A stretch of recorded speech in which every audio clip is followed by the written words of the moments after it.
continuando, eu acho que os dois pontos que foram diferenciais para mim durante a graduação, o primeiro foi a iniciação científica e o segundo a empresa júnior, que trouxe, claro que a gente não aprende tudo, mas você tem contato com algumas competências diferentes de quando você vai para o mercado de trabalho. Um ponto que eu me arrependo, eu acho que eu não priorizei tanto as minhas notas acadêmicas e mais tarde, quando eu apliquei para processos seletivos de bolsa de estudos para mestrado ou doutorado, isso faz muita diferença. Então, isso era um ponto que eu não tinha claro na época da universidade, que eu queria morar fora ou que eu queria estudar fora. E se você tem esse objetivo, isso faz muita diferença. Para arrumar um emprego, não necessariamente. Para arrumar um emprego vai ser muito mais como você se vende, como você conta a sua história e as suas experiências numa entrevista de estágio, de trainee, para analista, enfim. Mais para bolsa de estudo, para ensino fora do Brasil, e a gente tem muitas oportunidades. Eu acho que isso é muito importante a gente falar para o pessoal que está ainda estudando. Então, tem muita oportunidade de bolsa de estudos na Europa como um todo e em outros países, inclusive. Então, basicamente, você precisa ter, você já tem uma boa grade curricular dentro da graduação, você precisa ter boas notas, você precisa ter o inglês, que esse é o próximo ponto que é muito importante para você aplicar para a bolsa de estudos. E tem muitas bolsas de estudos que pagam, inclusive, sua moradia, pagam um valor para você ficar aqui, além de cobrir os custos de um mestrado, de um doutorado. A Marcela provavelmente pode dar exemplos melhores do que eu no futuro disso, mas esse é um ponto que eu me arrependo de não ter me dedicado mais para ter melhores notas acadêmicas, porque isso, se você quiser no futuro estudar fora do Brasil, é um ponto importante. Eu sei que a nossa universidade, se eu falar de cálculo, química analítica, são matérias difíceis, que provavelmente você vai ter uma ou outra DP, mas eu teria me esforçado mais, seria uma coisa que eu teria feito diferente na minha história acadêmica. Se eu pudesse mudar alguma coisa, esse seria um ponto que eu mudaria. Depois que eu terminei a graduação, eu fiz estágio. Durante a graduação, eu fiz estágio na Texis, que fechou, acho que em Sorocaba, que é uma empresa que fazia parte de energia eólica.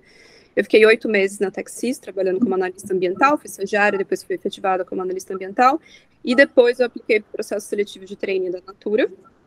Fiquei 5 anos na Natura. Eu trabalhei na área de sustentabilidade na Natura e eu trabalhei na área de recursos humanos. A Natura foi a minha escola em termos de sustentabilidade, foi onde eu consegui abrir um pouco meu horizonte, pensar mais as questões sociais e de governança, que é com que eu trabalho hoje em dia, com ISD, de forma mais consistente, não apenas no pilar, no fator ambiental. Foi uma jornada de 5 anos, depois eu mudei para o Hospital do Câncer, você Camargo, e eu trabalhei muito mais focada em questões sociais e de governança para o hospital. Eles são uma filantropia, então a governança é muito importante, questões como compliance, comunicação, gestão da mudança, gestão de stakeholders, bem intenso no hospital. Fiquei 3 anos nesse hospital, depois eu fui para a Itália fazer o processo de reconhecimento de cidadania italiana. Depois veio a pandemia, eu voltei para o Brasil, porque eu terminei o processo, e aí veio a pandemia. No finzinho da pandemia, limite para eu poder aplicar para o visto como italiana aqui no Reino Unido. Eu vim para o Reino Unido, apliquei para o visto, ele foi aprovado.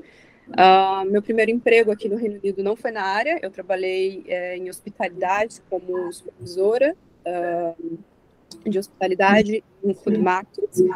Basicamente, tinha que fazer gestão do time, ver se estava tudo funcionando, se algum cliente tinha algum problema, se a limpeza estava em dia. Foi assim que eu encontrei a Marcela, inclusive, aqui em Londres. A gente já sabia, a gente ia se ver, mas ela se mudou para Londres e ela foi na loja que eu trabalhava. Ela não sabia que eu estava trabalhando nessa loja, e eu vi primeiro o marido dela e depois vi ela. Foi uma história bem bacana, são os vários reencontros da vida, né? E depois disso, eu fiquei 1 ano nessa empresa. E aí eu comecei a aplicar para vagas na área. Na minha terceira entrevista, eu fui contratada pelo Departamento de Sustentabilidade. Com 6 meses eu fui promovida para executiva de sustentabilidade. Eu trabalho hoje num hotel 5 estrelas, que tem um prédio aqui em Londres, um prédio em Hong Kong, e eles, que é de marca própria, chama The Harry. E eles têm mais cerca de 16 prédios que eles alugam para redes de hotéis. Então, a gente está trabalhando para tornar o hotel o mais sustentável possível, foco em questões ambientais, sociais e de governança. desde criação de documentação até revisão de produtos que a gente usa nos quartos, por exemplo, tentar usar produtos que tenham algum tipo de eco-label, que sejam locais, que sejam mais sustentáveis. Gestão de stakeholders também é um ponto bem importante, trabalho local com o Cônsul, que é a nossa prefeitura, como que a gente pode suportar jovens em processo de arrumar primeiro emprego, enfim, em todas as questões. E, obviamente, a questão ambiental é muito forte, então, gestão de resíduos, a reciclagem, zero resíduo para landfill, para aterro sanitário, e hoje em dia a gente ainda envia parte do nosso resíduo para incineração, com criação de energia, que não é o ideal quando a gente pensa em emissões de carbono, mas já é melhor do que enviar para aterro sanitário. Então, esses são os grandes desafios. Estou feliz com o meu emprego, eu acho que são boas oportunidades. A principal questão é trabalhar o luxo e a sustentabilidade.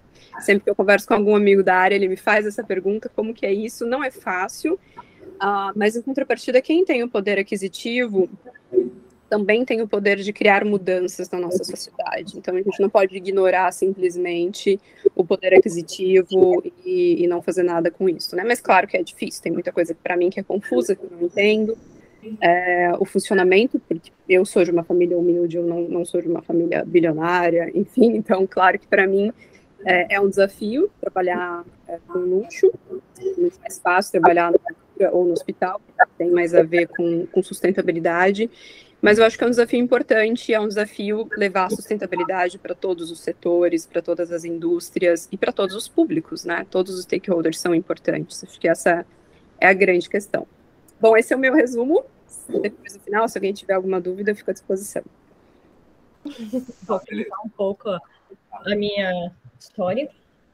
Então, chegou no final do terceiro colegial, eu não tinha ideia do que eu ia fazer. E eu já tinha ido visitar alguns lugares na USP, em outros lugares, assim, eu falei, engenharia química é legal, biologia é legal, e relações internacionais é legal. Não tem uma nada a ver com a outra. E eu tentei os 3 cursos no final do terceiro ano, cheguei perto e não passei em nenhum. Aí eu falei, gente, o que eu vou fazer? Não fazia ideia, eu fui para o cursinho, falei, tenho mais tempo. E aí, no meio do ano, tinha a opção de engenharia ambiental. Eu falei, é mais ou menos ali, né? Tem um pouco de biologia, de engenharia química, eu vou tentar isso aqui e vou ver se dá certo. E deu certo. E aí eu falei, vou lá nessa faculdade, ver o que é, e fui ficando. Fui ficando. Falei, vou tentar ficar 1 ano, ver se é isso mesmo, se não é. E eu fui gostando. Então, na verdade, não foi assim uma escolha minha, mas hoje eu não me vejo em outro lugar. Hoje eu não me vejo em outro curso, né? Durante a faculdade, eu gostava muito de ajudar a arrumar os esportes, organizar as festas, os interunespes, eu adorava isso. Como a Ângela falou também, não preocupava com nota, nunca preocupei com nota e nunca preocupei em trancar a matéria, né? Era uma maturidade que não tinha na minha cabeça. Então, eu fazia uma prova, aí às vezes ia até bem na primeira prova, mas aí começava a acumular muita matéria para estudar para a segunda prova. Aí eu falava, não, vou deixar isso aqui para o semestre que vem, e ia bombando e não trancava a matéria. E isso afetou minha nota também, minha nota final. Eu não tive tanto problema na nota final, ainda bem, mas é uma coisa que realmente, para fazer um mestrado, um doutorado, o mestrado principalmente é uma coisa que conta bastante o seu currículo, né? E do mestrado, a nota do mestrado vale muito do doutorado. Então, foi aí que eu me salvei, mas eu vou contar para vocês um pouquinho mais. Aí, acho que eu sempre comecei no final da faculdade, comecei a bom, criar minha cara, ver onde eu vou, né?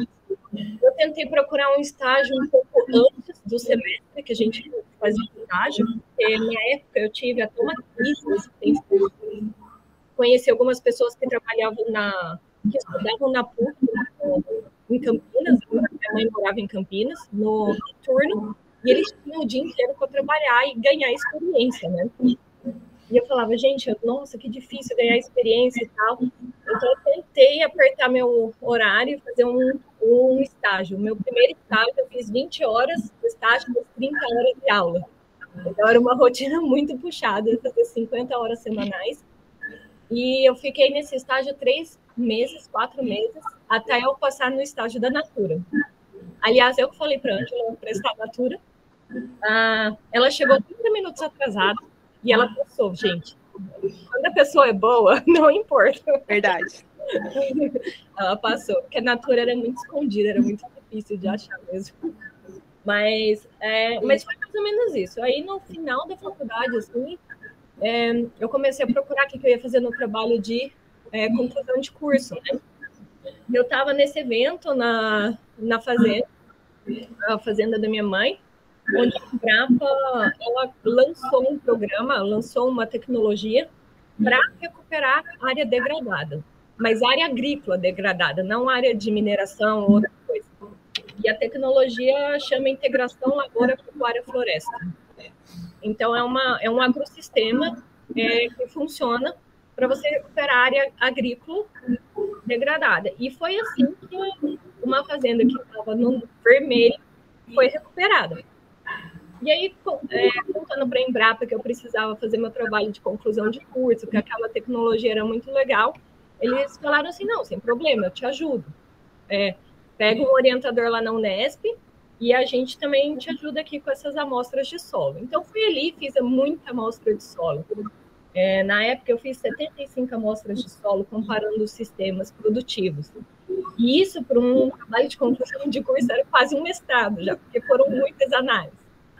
Então, eu comecei a analisar um pouco desses dados em iniciação científica, comecei a fazer um pouquinho antes disso, e aí fiz o trabalho de conclusão de curso, formei, e quando eu formei, estava tendo reestruturação na Natura, né? Um negócio que sempre tinha, cada 3 anos tinha reestruturação na empresa, e reestruturação significa fechar um monte de vaga e demitir um monte de gente.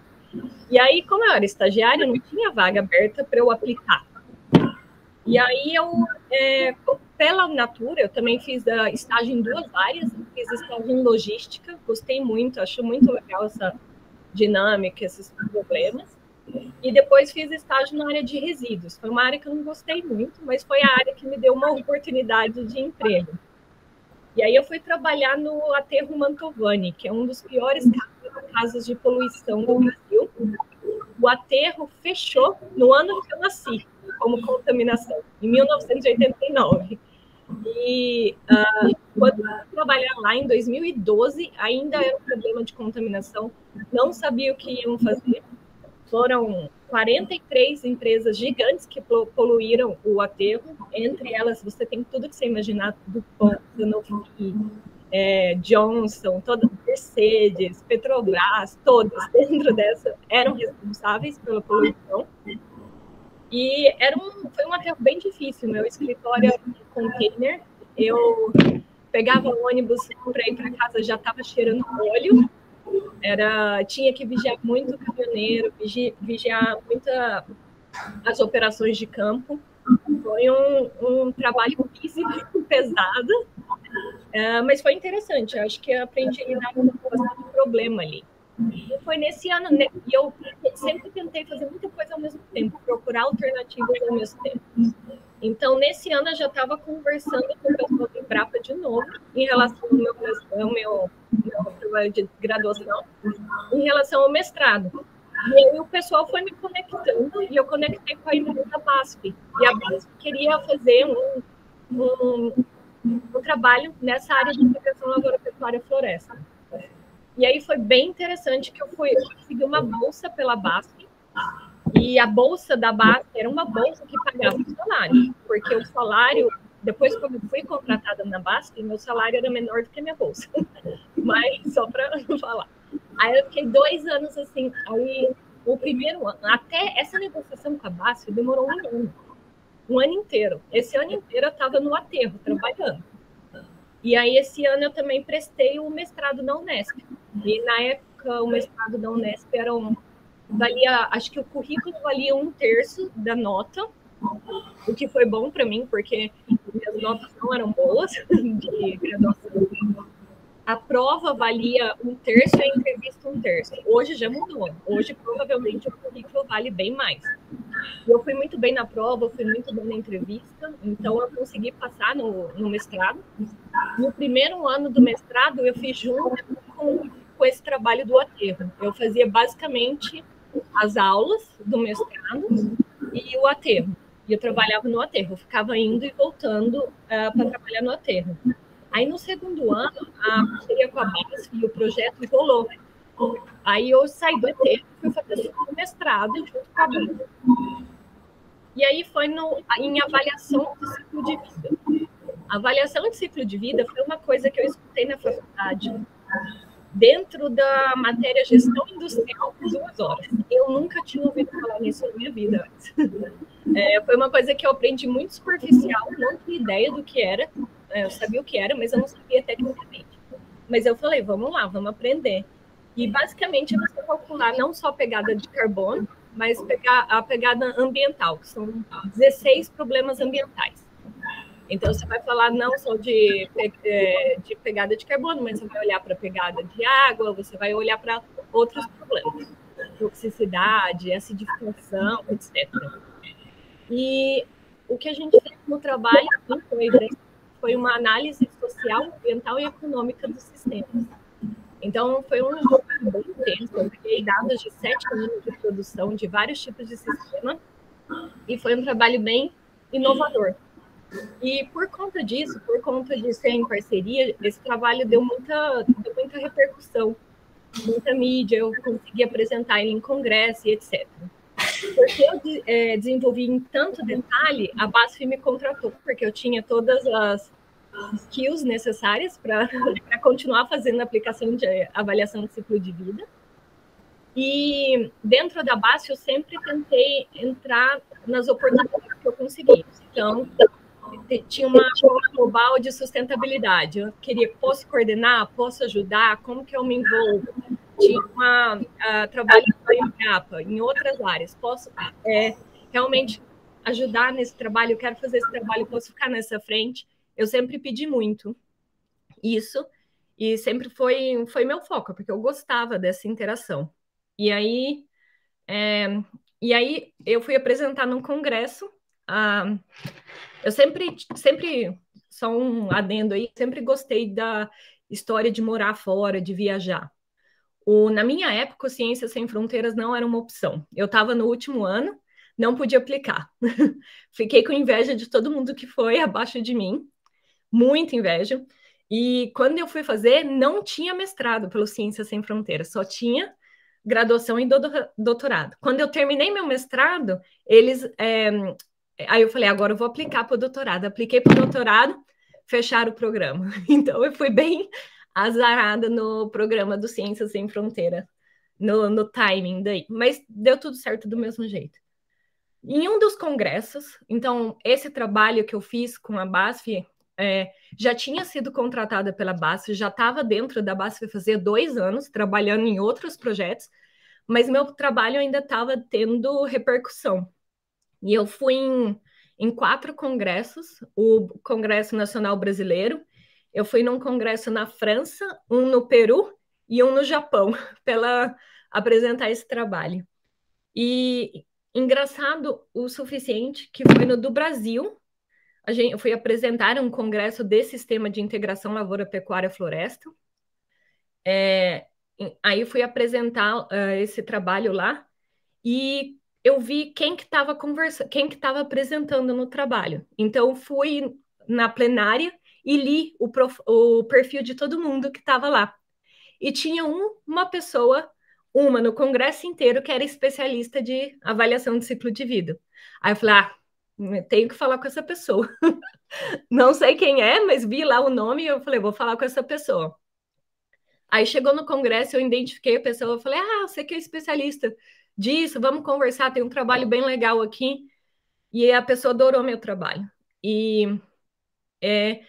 aí eu conversei com essa pessoa, falei, e oportunidade de doutorado e tal, eu já tinha conversado, né, eu sempre fui meio falando até demais do que eu devia, mas, enfim, deu certo, ele falou, não, vamos conversar.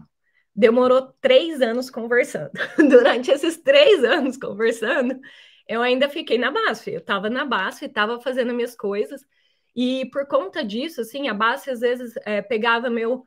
Não a BASF, mas chegava algum convite, Marcela, você quer dar aula para os estudantes de MBA da International Business School? Eu, claro, vamos lá, falar de sustentabilidade. Então, eu sempre fazia tudo, eu tentava fazer tudo que dava, que aparecia. E aí, esse contato desse professor, eu visitei quando eu vim no Congresso da França, eu voei aqui para Londres. De Londres, eu peguei um trem super caro, carérrimo. Era 80 libras, na época, uns 500 reais, para chegar em Gales, para encontrar o professor, só para falar de oportunidades. E aí eu fui embora para casa e não tinha oportunidade ainda real, né? Era assim, vamos tentar plano A, plano B, plano C, e nada. E depois de 2 anos só que eu consegui a oportunidade, mas foi engraçado porque depois de 1 ou 2 anos do meu mestrado, quando as coisas acalmaram um pouco, a gente falou, não, vamos tentar publicar o mestrado, meu projeto de mestrado. Então, fui tentar escrever um paper para publicar numa revista internacional. Cara, eu não tinha noção do que era escrever um paper e do que era uma publicação numa revista internacional. E eu acho que não ter noção me ajudou muito, porque eu não sabia o quão difícil era, e a gente foi fazendo, foi tentando e deu certo. E aceitaram, pediram as correções, mas publicaram nessa revista internacional. E isso foi a porta de entrada para muitas coisas para mim. Porque foi aí que, quando eu publiquei, eu falei, nossa, faz tempo que eu não falo com aquele professor lá, falei, ele vai gostar de ver esse paper.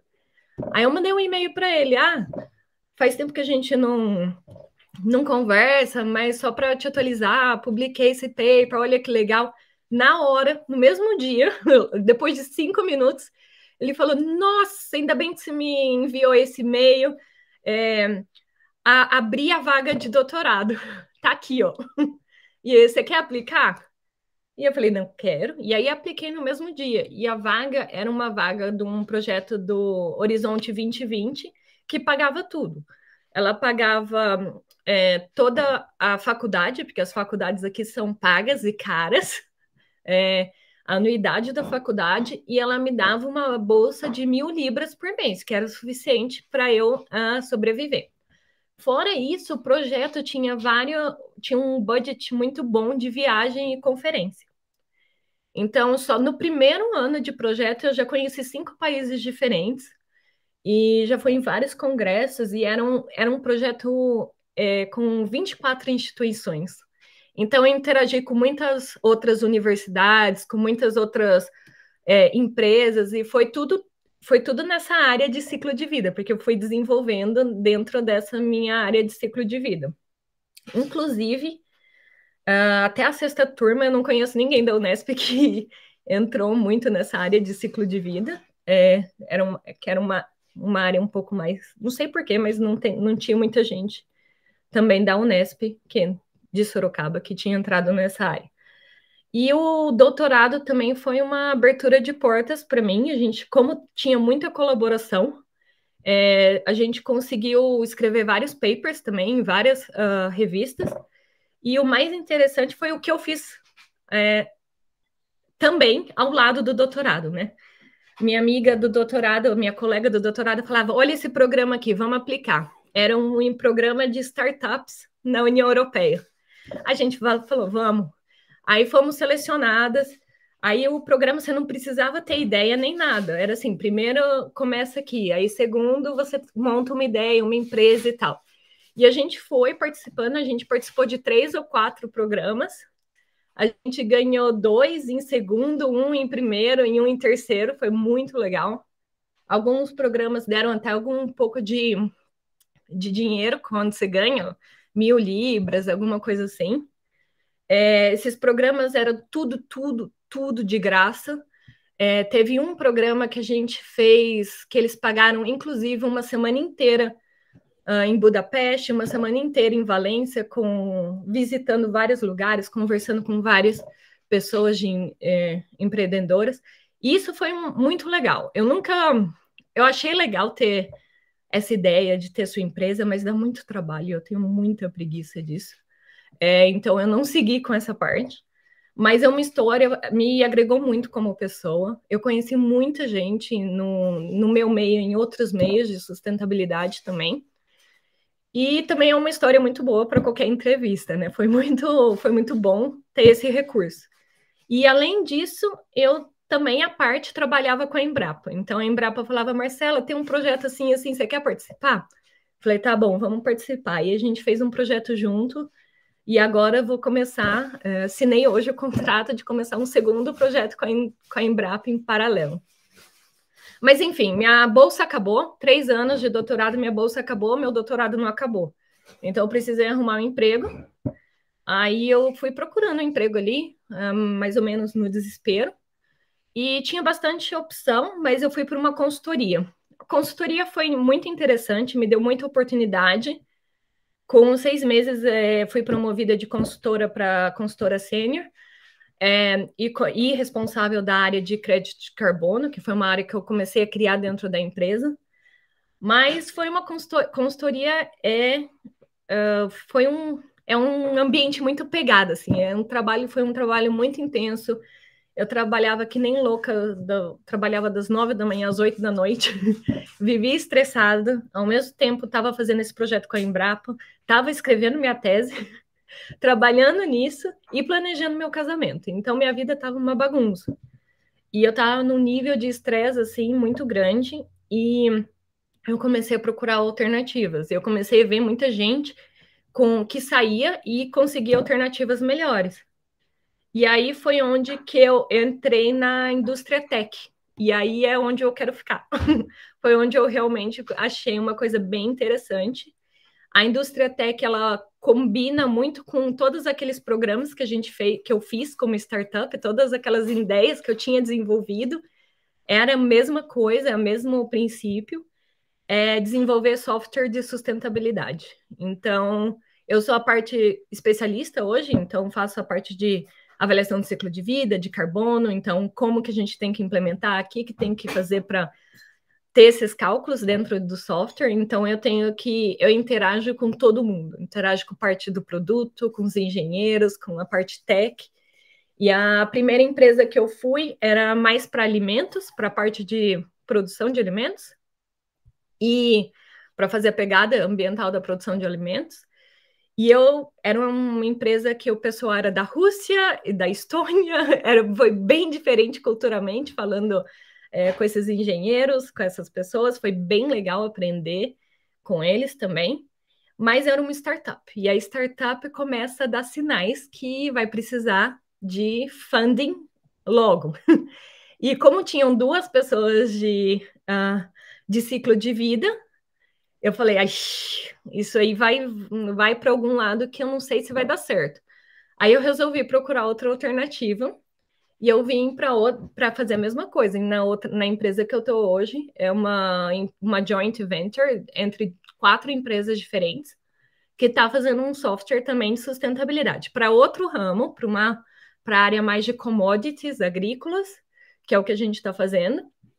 Mas esse caminho todo me trouxe até hoje. Então, e eu realmente comecei a gostar muito desse ambiente de tech, é um ambiente, para mim, que é difícil, porque é difícil lidar principalmente com TI, engenheiros, computação. É um perfil que eu não estava acostumada, mas eu acho muito interessante. Eu acho que agrega muito no seu perfil, você aprende bastante.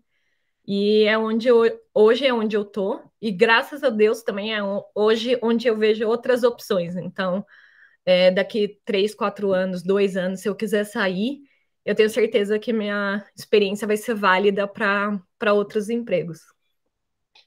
Então, acho que é mais ou menos isso. Cheguei aqui com esse rolo todo, mas é isso. Então, boa tarde para vocês, calouros. Não sei se só tem bichetes veteranos aí. Não, Thaisa, tem todo mundo aqui. Tudo junto e misturado. Da Meca também. Da Meca tudo. Ah, legal. Eu só queria primeiro, antes de começar, agradecer pelo convite de dar essa palestra, mas assim, uma conversa, né? Na Semana do Meio Ambiente. E já faz um tempinho, né, que eu me formei, não como o Felipe, mas foi muito bom, assim, voltar, relembrar o tempo na Unesp e as escolhas que eu fui fazendo, né, ao longo dos anos. Então eu vou compartilhar um pouquinho dessa minha trajetória, passar algumas dicas e, quem sabe, também inspirar alguns de vocês. Então, vamos lá. Bom, para começar, eu acho que nunca foi tão óbvio o quanto o nosso papel como engenheiros ambientais é necessário e vai ser muito necessário nos próximos anos. E existem várias vertentes, várias áreas, um leque de oportunidades e de opções para você atuar como engenheiro ambiental. A gente já escutou da Marcela e da Ângela experiências diferentes. Então, eu posso afirmar com toda certeza que não vai faltar serviço para engenheiros ambientais. Bom, o que eu achei muito interessante do curso de engenharia na Unesp é que a Unesp oferece uma grade bem diversificada. Então, ela permite que você explore essas várias vertentes, mas não tão a fundo, mas você consegue ter uma base e entender o significado de ser engenheiro ambiental, de realmente falar, eu consigo ver esse problema com os olhos, pensando em sustentabilidade, pensando, né, no futuro. E aí, com o passar do tempo, né, você vai estudando todas essas matérias, mas com o passar do tempo, você vai se identificando com algumas matérias, começa a ter alguns interesses individuais. Então, naturalmente, no decorrer da graduação, você vai começando a traçar os seus caminhos. E é exatamente na graduação que você tem essas oportunidades para testar, explorar, fazer alguma coisa diferente, ousar. Então, a minha primeira dica, tirem proveito disso, porque é essa época que você tem toda a liberdade do mundo para experimentar todas as coisas possíveis. Eu, na Unesp, eu tive a primeira oportunidade de explorar o tema que eu mais gostava. Então, voltando, eu me identifiquei, eu tenho uma afinidade por desastres naturais. Eu gosto muito de estudar esses fatores que causam os desastres, porque essa área é considerada de risco, como ajudar as pessoas nas situações depois de desastre, e o que a gente pode fazer para prevenir e evitar essas perdas materiais, ambientais, de vidas, né? E eu gosto bastante também desse link entre o meio ambiente e a nossa saúde, que é tão óbvio, mas as pessoas na sociedade às vezes acham que não existe nenhum link. E aí, quando a gente vê as notícias, né, de doenças e catástrofes, a gente fala, nossa, é tudo interligado. Então, eu adoro esse link.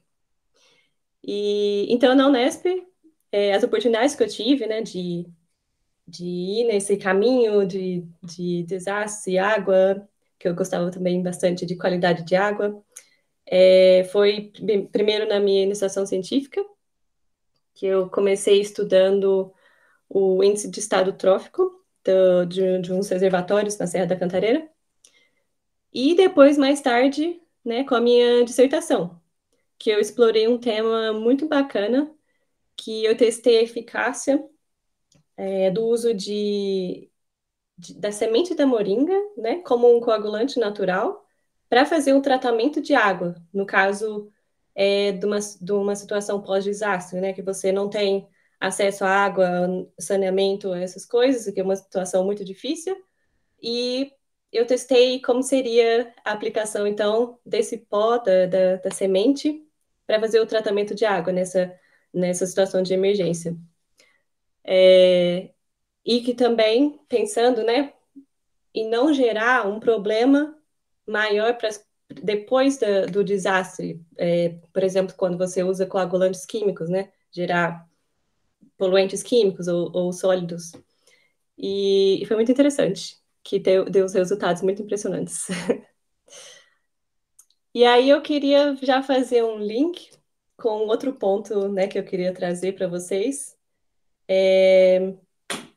que na verdade esse tema, né, de usar alternativas, coagulantes naturais e tudo, eu comecei a explorar, na verdade, durante meu intercâmbio pelo Ciências Sem Fronteiras, que eu tive sorte de conseguir. Foi realmente um intercâmbio incrível. Eu não me arrependo nem um pouquinho de ter perdido, vamos dizer, seis semestres, porque depois eu tive, quando eu voltei para o Brasil, eu ainda tive que fazer, mas não me arrependo nem um pouquinho. E então eu queria falar também um pouquinho de intercâmbio, que se você tiver oportunidade, faça. É um aprendizado muito intenso, principalmente pessoal. E aí você começa a enxergar assuntos de vários pontos de vistas, de uns ângulos que você nunca tinha percebido antes. E às vezes as pessoas, né, nesse outro país, nessa outra região, eles têm outras necessidades, outras prioridades, outros interesses que você às vezes nunca tinha percebido por você existir numa outra cultura ou numa outra região. Então é muito interessante. Mas também, se não dá para fazer intercâmbio, não sei, viaja para outro estado do Brasil ou faça alguma coisa que te tire da zona de conforto. Isso é muito importante. E então, falando um pouquinho então de mudanças geográficas, né? Talvez vocês estejam um pouquinho curiosos porque eu mudei para a Alemanha, nesse frio e tudo mais, e a resposta é óbvia, Oktoberfest. Tô brincando. Não. Bom, eu sempre fui um pouco inquieta, curiosa. Então, desde que eu terminei a minha dissertação, eu falei, eu estava fazendo, na verdade, eu estava contratada numa empresa de consultoria no Brasil, e eu falei, não, quero fazer um mestrado, eu preciso aprender mais, eu quero conhecer outras coisas, outras culturas, eu vou fazer um mestrado no exterior. E aí eu comecei a procurar pelas bolsas de estudo. Inicialmente eu procurei na universidade na Inglaterra, onde eu tinha feito o Ciências Sem Fronteiras, onde eu tinha estudado lá. E aí, pesquisando, né, sobre os mestrados, os cursos, eu descobri esse mestrado em Munique, em engenharia ambiental, em inglês, e o mais interessante é que na verdade, foi o ponto decisivo da minha, né, decisão, que é praticamente de graça. Você paga semestralmente uma taxa de 130 euros. Então, comparado com um mestrado na Inglaterra, é nada. Então, eu me apliquei, precisei fazer toda a burocracia, né, de traduzir os documentos, tradução juramentada, tive que escrever uma carta de motivação, porque eu queria fazer esse mestrado, teste de proficiência em inglês, a minha nota também ajudou bastante no processo de escolha. Então, o processo, na verdade, durou alguns meses, acho que uns 3 meses, porque você manda o documento, aí tem alguma coisa, você tem que mandar de novo. Então, durou alguns meses, mas no final eu fui aprovada e também não me arrependo nem um pouco, apesar de vários perrengues, que é você, né, mudando de vez para um outro país, outra língua, outra cultura, mas não me arrependo nem um pouco. E para explicar um pouco, eu queria explicar como é o mestrado aqui, caso vocês tenham interesse, um dia. O mestrado aqui na Alemanha, assim como em outros países da Europa e também outros continentes, é relativamente diferente do mestrado no Brasil. Aqui você faz um mestrado e é como se fosse uma especialização na sua graduação. Então, é muito comum as pessoas fazerem o mestrado. Porque na graduação, normalmente são 3 anos, e aí depois do mestrado é que você escolhe as matérias, vamos dizer, que você quer mais, você sente uma afinidade maior. Nesse mestrado que eu fiz, por exemplo, existem 11 áreas de estudos, né? É um curso de engenharia ambiental, e aí tinha 11 fields of study, e aí você escolhia alguma delas para se especializar. Eu, no caso, né, eu escolhi as que eu tinha mais afinidade. Eu escolhi gestão de recursos hídricos, engenharia hidráulica e riscos e perigos ambientais. Então, você passa esses 2 anos, né, com uma grade voltada para esse tema. E no final, na graduação, você precisa fazer uma dissertação, que pode ser um tópico acadêmico, ou você pode também fazer uma dissertação baseada no seu estágio, caso você esteja fazendo um estágio que é relacionado às áreas de estudo, né, que você escolheu. Eu, apesar de estar estagiando nessa época, eu decidi continuar investigando o tópico de desastres naturais. E dessa vez eu analisei o impacto na saúde das pessoas que são afetadas por água contaminada de enchente. E aí, nessa tese, eu desenvolvi um novo conceito, né, que investiga a probabilidade das pessoas desenvolverem uma infecção quando em contato com essa água, principalmente em áreas que não tem um saneamento muito adequado ou que não tem nenhum tipo de saneamento, que foi o caso da área de estudo do meu trabalho, que eu fiz em Accra, em Gana. E eu sempre pensava, quando eu fazia essa pesquisa, eu sempre pensava em São Paulo, porque a minha vida inteira eu via as enchentes todos os anos no jornal, e eu pensava, como que as pessoas conseguem andar nessa água? Elas vão morrer contaminadas. Eu sempre tinha esse pensamento, né?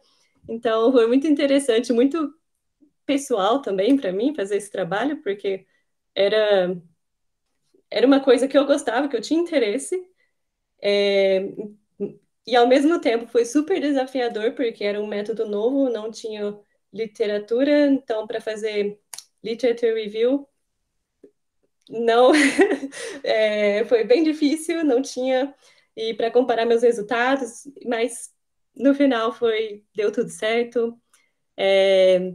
Chamou a atenção de vários professores, meu professor quis publicar imediatamente a pesquisa, e tirei uma nota máxima também, que não é muito comum aqui na Alemanha. E essa foi minha trajetória no mestrado. Mas, para cortar o barato, eu não estou mais trabalhando não trabalho na área de desastres, mas eu ainda trabalho com avaliação de riscos. E uma das áreas, né, dessa avaliação é analisar se a propriedade está em risco de perigos naturais, como inundação, terremoto, tornado, outros desastres naturais. E aí, já que eu comecei, né, a falar desse tema, só falando um pouquinho desse meu emprego na Alemanha, eu confesso que foi um pouco desafiador encontrar um trabalho onde, né, a proficiência em alemão não fosse o essencial.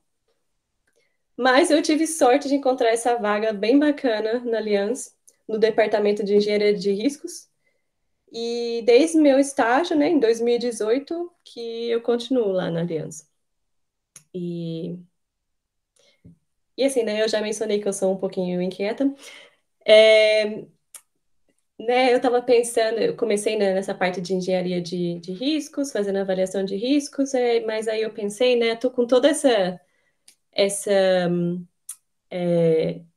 transformação digital, né? Eu queria ter um pouco mais de conhecimento nessa parte de tecnologia, inovação, desenvolvimento. E então, nesses dois últimos anos, na verdade, eu estou atuando como Product Owner, eu não sei como traduzir isso, de um software que é utilizado pelos engenheiros de risco da Allianz para fazer os análises de risco.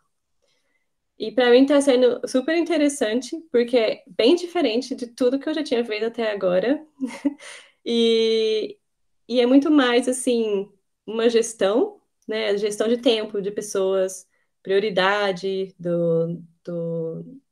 da aliança. Eu tenho que pensar o que o grupo quer para direcionar o que os desenvolvedores vão fazer. Eu tenho muitos contatos com clientes, né? E os nossos clientes, no caso, são todas as outras alianças ao redor do mundo, por isso eu falo só inglês no trabalho. E o que eu acho mais legal é trazer os requisitos dos nossos clientes para os desenvolvedores, porque aí você tem esse. Eu transito, vamos dizer, por dois mundos, né? O dos negócios e o da tecnologia. E eu aprendo muito uns termos que eu não sabia, ou eu já tinha lido e falado, isso não é da minha área, mas agora eu vejo e falei, nossa, por que eu não prestei atenção nisso? Mexer com API, coisas que eu nunca imaginei que eu ia fazer, tô fazendo tudo. Muito interessante. Qualquer experiência é válida. E, e aí eu queria falar também um pouquinho sobre o mercado de trabalho na Alemanha, né? Caso eu não sei, às vezes, na minha época, a Alemanha não era muito o foco quando a gente falava, vou para o exterior. Eu também, na verdade, tinha um pouquinho de preconceito, principalmente por causa da língua e da cultura que eu achava totalmente diferente, mas hoje eu penso que eu estava muito errada nessa época. E, bom, aqui na Alemanha, o mercado de trabalho está cada vez mais procurando novos profissionais. Eles estão, vamos dizer, em falta de profissionais qualificados. Então, eles estão até ajustando algumas leis para facilitar os imigrantes, né? Para conseguir o visto de trabalho e até mesmo a cidadania. Eu estava lendo essa semana que eles estão reduzindo a quantidade de anos que você tem que morar na Alemanha para conseguir o visto, que é para as pessoas, né, que imigram, que mudam a vida inteira, deixam as famílias e tudo mais, que elas possam também contribuir para o desenvolvimento do país. Eu achei muito interessante. Mas, assim, uma coisa é clara, né? A proficiência na língua é quase que essencial. Assim, claro que em startups e em vagas mais relacionadas à TI, você consegue facilmente trabalhar em inglês, né, no meu caso, mas é muito difícil quando você não sabe alemão e fecha muitas portas, na verdade, quando você está procurando emprego.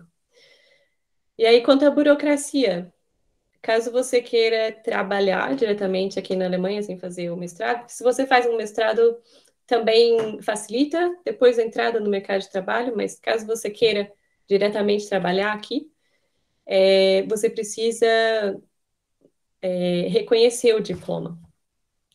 Tem um banco de dados aqui alemão que chama Anabim, e lá você pode procurar já quais universidades já são reconhecidas, que já passaram para o processo. E existem muitas universidades brasileiras e muitas de Sorocaba também, mas infelizmente a Unesp Sorocaba não está naquela lista.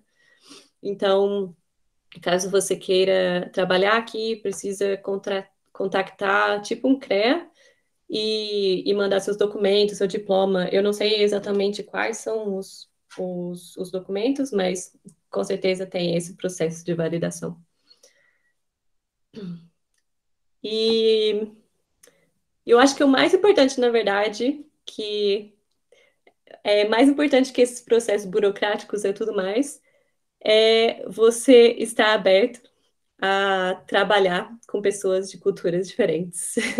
Porque depois a Marcela, o Felipe e a Angela podem confirmar isso, existe diferença cultural e, assim, às vezes pega no trabalho.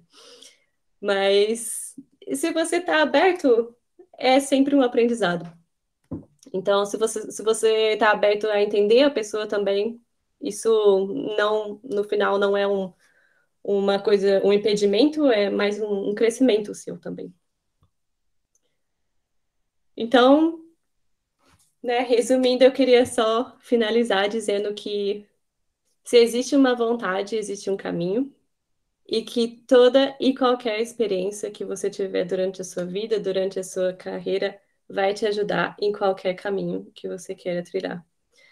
Que às vezes você faz na faculdade, sei lá, você faz um trabalho voluntário, entregar chocolate para as crianças, coisas que você trabalha ou você participa, às vezes você fala, nossa, porque eu estou fazendo isso? Não tem nada a ver com o que eu estou estudando, mas você está, com certeza, desenvolvendo várias outras habilidades, tipo comunicação, empatia, resolução de conflitos, essas soft skills que são muito, muito válidas e, às vezes, dependendo das empresas, são muito mais importantes do que aqueles bullet points de coisas técnicas que você tem.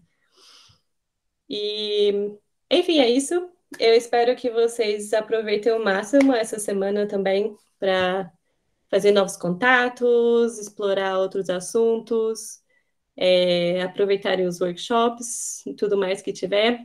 Eu fui diretora operacional da 10ª semana, então eu sei como é intenso organizar essa semana.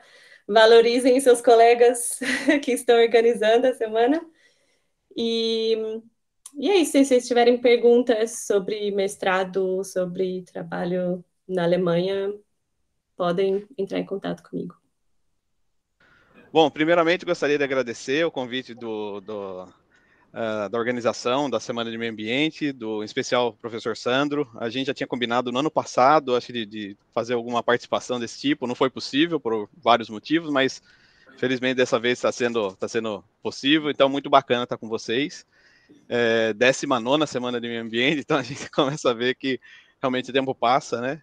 20 anos praticamente que eu entrei na faculdade, na Unesp Sorocaba, então vou tentar compartilhar um pouquinho com vocês do que eu vivi durante esses anos, ok? Eu tentei organizar a apresentação dessa forma, porque eu sou um pouco mal organizado com algumas coisas. Se eu não listar as coisas que eu preciso falar, eu vou embananar tudo, então preferi listar os tópicos para ficar de uma forma lógica e meio sequencial, tá? Então, começar a falar um pouquinho do quem sou eu, né? Quem é o Felipe, falar um pouquinho da engenharia ambiental na Unesp Sorocaba, por que eu escolhi engenharia ambiental e por que em Sorocaba. Falar um pouquinho sobre graduação, os desafios e superações que a gente teve aí como primeira turma. Falar um pouquinho sobre carreira, né, profissão, como é a experiência de estar vivendo no exterior e algumas dicas ou recomendações, se vocês não se importarem. Bom, um pouquinho sobre eu. Meu nome é Felipe Maldonado Antunes, nasci em Sorocaba em 84, então hoje estou com 39 anos, completos em abril.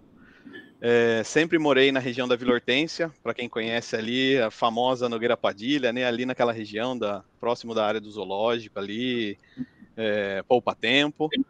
Então sempre morei ali naquela região.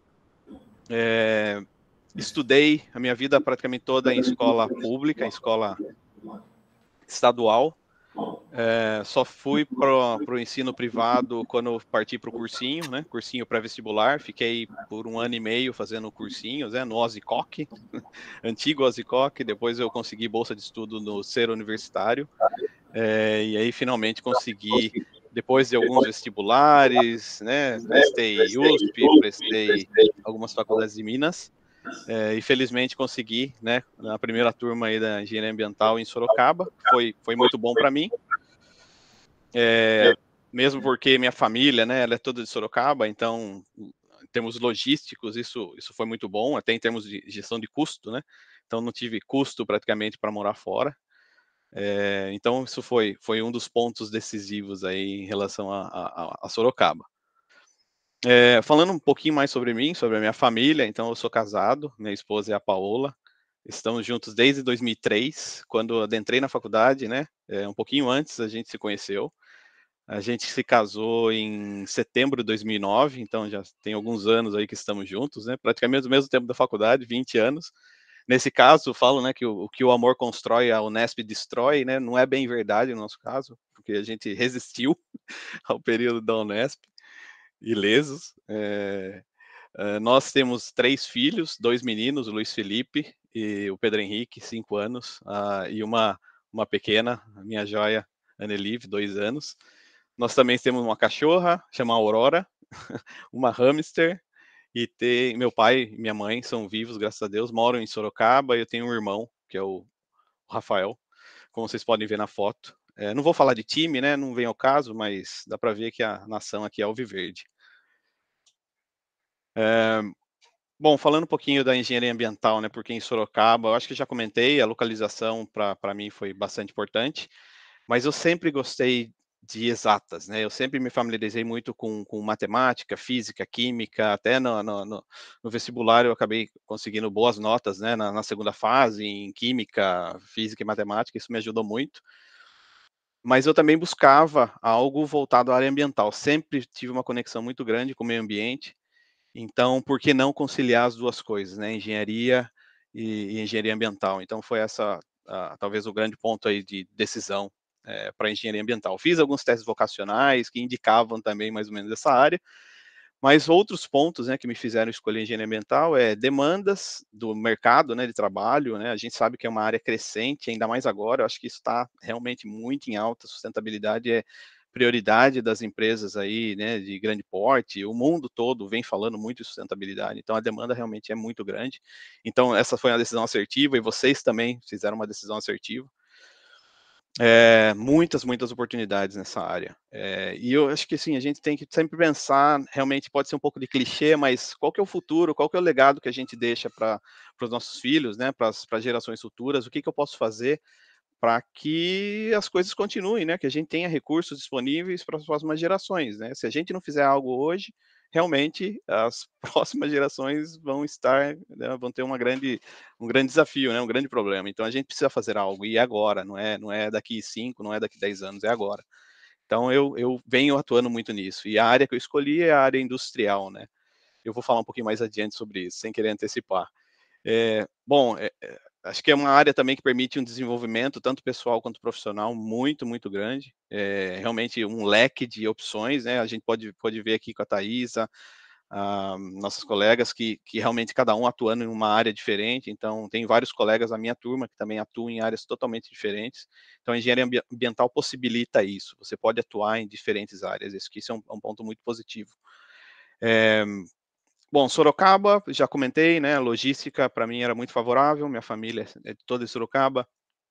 E aí a questão da primeira turma também chamou atenção, quanto até a questão da possibilidade de estar explorando o mercado. Então, nós fomos, de certa forma, apesar de ser a primeira turma, muita coisa experimental, os cobaias para muitos processos. A gente acabou tendo a oportunidade também de ser os primeiros a entrar no mercado de trabalho, né? E começar a contribuir aí, mão na massa, né? Para aquilo que a gente estava se propondo. Bom, tem a questão do campus experimental. Hoje a gente vê na foto, né? Instituto de Ciências e Tecnologia, Campus Sorocaba, muito bacana, ampliação, tudo que vem sendo feito. Mas no começo era um campus experimental, e acho que isso trazia uma pulguinha atrás da orelha, né? Por que o campus experimental, será que, né, daqui a pouco vai acabar, não vai continuar? Então a gente eu particularmente tinha um pouco de receio nesse sentido, mas graças à equipe competente aí da Unesp Sorocaba, a gente pôde desenvolver aí e realmente migrar aí para outro status aí em termos de universidade. Bom, falando um pouquinho da graduação, né, a questão de desafios, né, acho que já comentei, acabei de falar de campus experimental, isso soava um pouco estranho para todo mundo, né, era Sorocaba e Peró, a gente não sabia se ia ficar em Peró, ia ficar em Sorocaba, então tinha uma certa indefinição, mas a gente superou essa fase. E no começo era muito engraçado. Eu não consegui fotos, óbvio, fotos de 20 anos atrás, infelizmente não consegui algumas. As instalações eram bem básicas. A gente tinha praticamente sala de aula, quando a gente começou, sala de aula e biblioteca. Nada mais. Não tinha laboratório, não tinha refeitório, não tinha restaurante, não tinha nada. Era só realmente sala de aula e biblioteca. Os laboratórios a gente utilizava na FATEC e na Facens, né? Foi uma parceria muito importante. Eu acho que eu particularmente sou muito grato à Facens e à FATEC. E como a gestão, né, da Unesp Sorocaba articulou isso com as universidades parceiras, então isso foi muito importante para a gente. E a gente fazia um pouco de tudo. Eu, particularmente, ajudei a instalar ar-condicionado no laboratório de química, preparei uma bancada de laboratório improvisada para preparar algumas amostras de solo. Então, não era desculpa para deixar de fazer o que a gente podia fazer. Então, a gente acabou aprendendo muito com isso. Eu, particularmente, aprendi muito com isso. E alguns perrengues, né? Refeições, a gente não tinha restaurante próximo. O restaurante, eu acho, mais próximo era na prefeitura. E aí depois a gente conseguiu, né, viabilizar um restaurante ali no Bezerra de Menezes. Então, muitas vezes era marmitex, né? A gente tinha que pedir marmitex para comer na sala de aula, porque não tinha restaurante. Então, a gente passou alguns perrengues, mas eu acho que tudo serviu de aprendizado. Essa área do Alto da Boa Vista era muito pouco desenvolvida, né? Então, a gente não tinha real conveniência, a gente não tinha pão de açúcar, a gente não tinha praticamente nada ali. Eu acho que era a prefeitura, o fórum, a OAB ali aí, do lado, né? A Ordem dos Advogados, xerox, cópia, apostilas que a gente precisava, a gente não tinha disponível, então, inclusive, eu comecei a prestar um serviço, por pouco que eu não abro uma copiadora em Sorocaba, porque, como eu era de Sorocaba, eu conhecia, né, as copiadoras, onde a gente conseguia um custo melhor, então, eu acabava facilitando esse processo e tirava um troquinho aí para o fim de semana, né, para pagar o cinema, então, foi muito interessante esse período. E também a gente se ajudava lá em relação às marmitas, enfim, foi um período muito bacana. Muitos aprendizados. Eu posso dizer que isso ajudou muito a desenvolver a questão da flexibilidade e resiliência, né? E isso hoje é extremamente necessário no mercado de trabalho tão disputado, né? Tão acirrado. E acho que flexibilidade e resiliência é um dos pontos que a gente precisa trabalhar, acho que diariamente. Isso é extremamente importante. Bom, eu fiz muitas amizades, boas amizades, algumas, né, até hoje a gente mantém muitos contatos, amigos realmente que viraram padrinhos de casamento, amigos de viagem, então amigos que a gente mantém pro resto da vida. Isso foi muito bacana. Tem algumas fotos, a gente pode ver alguns professores aí, tem uma com o Sandro ali, jovem também, né, professor? E a questão do mercado de trabalho, né? O mercado de trabalho, a gente começou aí, teve várias oportunidades e eu vou comentar um pouquinho mais sobre isso aí nos próximos slides. Bom, falando um pouquinho de carreira, né? Vamos falar o que talvez mais interesse para vocês. Bom, eu comecei, e eu gosto de listar isso como o primeiro passo para a carreira profissional, foi iniciação científica. Até um pouquinho antes disso, para comentar, eu comecei a receber em 2003, no primeiro ano, a Bolsa Pai, né, o programa de auxílio ao estudante. Na época, a condição financeira não era das mais favoráveis, então foi uma ajuda muito útil. Mas logo no comecinho, eu comecei a me interessar por química ambiental, comecei a, né, encher o saco do professor André Rosa, posso te ajudar a montar laboratório, fazer as coisas. E aí acabei me envolvendo cada vez mais com esse processo de iniciação científica, e foi muito bom. Eu tive bolsa inicialmente do CNPq, que era um projeto voltado a substâncias úmicas e interação com metais. Depois eu passei para a bolsa da FAPESP, era um projeto voltado a monitoramento da qualidade da água do Rio Sorocaba, então foi muito bacana. O professor André, um amigo pessoal, padrinho de casamento e amigo para o resto da vida, uma pessoa realmente diferenciada em vários aspectos. Então, sou muito grato ao professor André, assim como o professor Sandro. E em 2007, né, eu, depois de me formar como engenheiro ambiental na Unesp, em 2008, então usei os 5 anos regulares aí para a minha formação. Eu comecei também a estudar já engenharia de segurança na Facens, né, e foi o mesmo período, praticamente, que eu tinha aí iniciado, um pouquinho antes, né, iniciado na Metso Brasil, como estagiário de meio ambiente.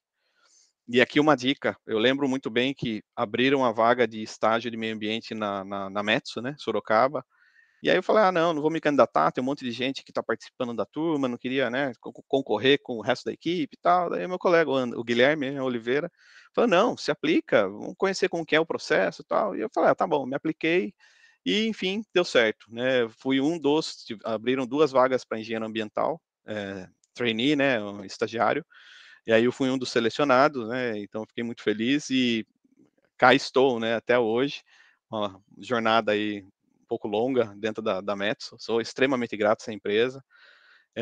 Então, para falar um pouquinho, né, comecei em 2007 como estagiário, depois em 2008 tive a oportunidade de ser efetivado como engenheiro de meio ambiente, júnior, depois eu passei para engenheiro de segurança, assim que eu terminei o curso de engenharia de segurança. Aí, logo na sequência, já comecei a interagir mais com a equipe dos técnicos de segurança, com a equipe, né, e acabei assumindo como supervisor de IHS, de HSE. Em 2014, acabou surgindo uma oportunidade na Case New Holland, né, na CNH de Sorocaba, e por vários motivos eu acabei optando em deixar a Metso temporariamente. Não sabia que era temporário, mas acabei partindo para essa nova oportunidade. Fiquei lá por cerca de 1 ano. Recebi uma outra proposta de uma empresa que chama Malve, que é a mesma que fabrica aí as roupas, né, que dura a vida toda, isso é verdade, como coordenador de HSE. Então, mudei para Jaraguá do Sul com a minha família, com a minha esposa e o meu filho. E a gente ficou lá também por mais ou menos 1 ano, quando eu recebi o convite da Metso para retornar. E eu acabei aceitando porque eu tinha um plano, né, tinha já em mente uma carreira internacional, então a Metso me possibilitaria isso, coisa que eu não poderia ter na Malve, que é uma empresa mais familiar. Não decidi retornar, passei a gerente de HSE Brasil e aí comecei a assumir outros trabalhos, contribuir com outros assuntos, né, a nível global, até para ter já um pezinho ali, um passo dentro do que eu planejava. E foi bem interessante, eu viajei bastante, eu vou mostrar, eu viajei por alguns países, né, pude interagir com pessoas de diferentes culturas, isso foi muito bacana. E comecei a também prestar um serviço, né, um suporte para o time corporativo de EHS. Em 2020, fiquei por um período de 3 anos, mais ou menos, prestando serviço de forma interina. Então, part-time, né, 50% com o time corporativo e 50% na posição que eu estou hoje. Então, hoje estou, né, em 2020, surgiu essa oportunidade de assumir como diretor de meio ambiente. E aí, uma das coisas que eu negociei quando eu estava participando das entrevistas foi justamente a possibilidade de mudar para a Finlândia. Minha chefe na época aceitou, e foi por isso que eu decidi, né, partir para essa posição. Então, vou falar mais um pouquinho também quando que eu mudei, mas eu fiquei no Brasil até 2021, quando a gente decidiu, né, e negociou com a empresa essa mudança para onde eu estou hoje. Então, hoje eu moro na Finlândia, com a minha família, e aqui estou. Um pouquinho sobre a minha área de atuação atualmente nessa posição. Eu atuo diretamente hoje, né, 100%, não estou mais part-time, então 100% na área de consumables, que basicamente é uma área que é chamada de consumo porque justamente produz peças de desgaste e reposição, né, que são utilizadas nos nossos equipamentos. Para quem tem interesse, quer conhecer um pouquinho mais sobre a Metso, a gente não vai ter tempo hoje, mas tem um link, posso enviar depois o link, mas é bacana conhecer sobre a história da empresa. A Metso, em geral, fabrica equipamentos e sistemas para mineração, construção, reciclagem, e o nosso foco é realmente atuar para que os nossos clientes tenham o melhor processo possível, mais eficiente, mais sustentável, com menos consumo de energia, menos geração de resíduos, menos consumo de água. Então, realmente minimizar a pegada ambiental, né, o footprint dos nossos clientes. Tá? Mas, mais precisamente na área que eu atuo, a gente tem 18 unidades no mundo, só na área de consumables, eu não estou falando de toda a Metso, são só a área realmente que eu estou atuando diretamente e responsável por meio ambiente. Então, são 5 fundições, 2 na Índia, 1 na China, 1 na República Tcheca e 1 no Brasil. Aí a gente tem mais 10 fábricas de borracha, peças de borracha e poliuretano, Chile, Peru, Estados Unidos, México, Brasil, Lituânia, Suécia, Austrália e Índia. Eu tive a oportunidade de visitar praticamente todas essas, acho que exceto uma planta na Índia, que ainda não, mas está já no radar para esse ano. E temos 3 plantas na Austrália também. Então, são 18 plantas que eu acabo dando suporte e coordenando todo esse trabalho a nível corporativo. Então, apoio diretamente à liderança no planejamento estratégico de IHS, sustentabilidade, implementação de políticas e diretrizes, procedimentos corporativos, aí tem várias atividades aqui, né, que eu listei as principais, né, o último projeto que eu estou diretamente responsável é justamente sobre a certificação voltada a carbon neutral, né, carbono neutro para as nossas unidades. Então a gente está comprometido com o Science Based Target até 2030. A gente tinha esse plano de redução de 50% até 2030. Em um ano, basicamente, a gente atingiu 60% de redução de 2019 para 2020, e a gente traçou uma meta muito mais ambiciosa, que é justamente emissão zero até 2030, que é realmente algo bem ambicioso, mas a gente está trabalhando para que isso seja concretizado. E, felizmente, a gente já está conseguindo atingir ótimos resultados. Então, as primeiras plantas atingirem carbon neutral, uma planta da Suécia, já fazem 2 anos que ela é carbon neutral, e agora, justamente nesse mês, a gente atingiu essa mesma marca nas unidades de Sorocaba. Então, eu fiquei bastante feliz em poder suportar esse processo. Então, a planta de fundição e a planta de fábrica de borracha, que fica aí na Avenida Independência, vão atingir esse ano o status de carbon neutral, e no próximo ano a gente está partindo para essa certificação.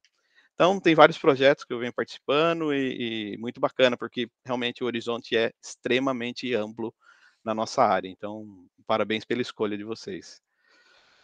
Aqui só mais um pouquinho, até porque já são 20 minutos que eu estou falando. Viagens familiares e experiência internacional. Então, resolvi colocar algumas fotos, né, para ilustrar um pouquinho. Então, tive realmente o privilégio e a oportunidade de visitar esses países. Aí foram alguns países que eu visitei.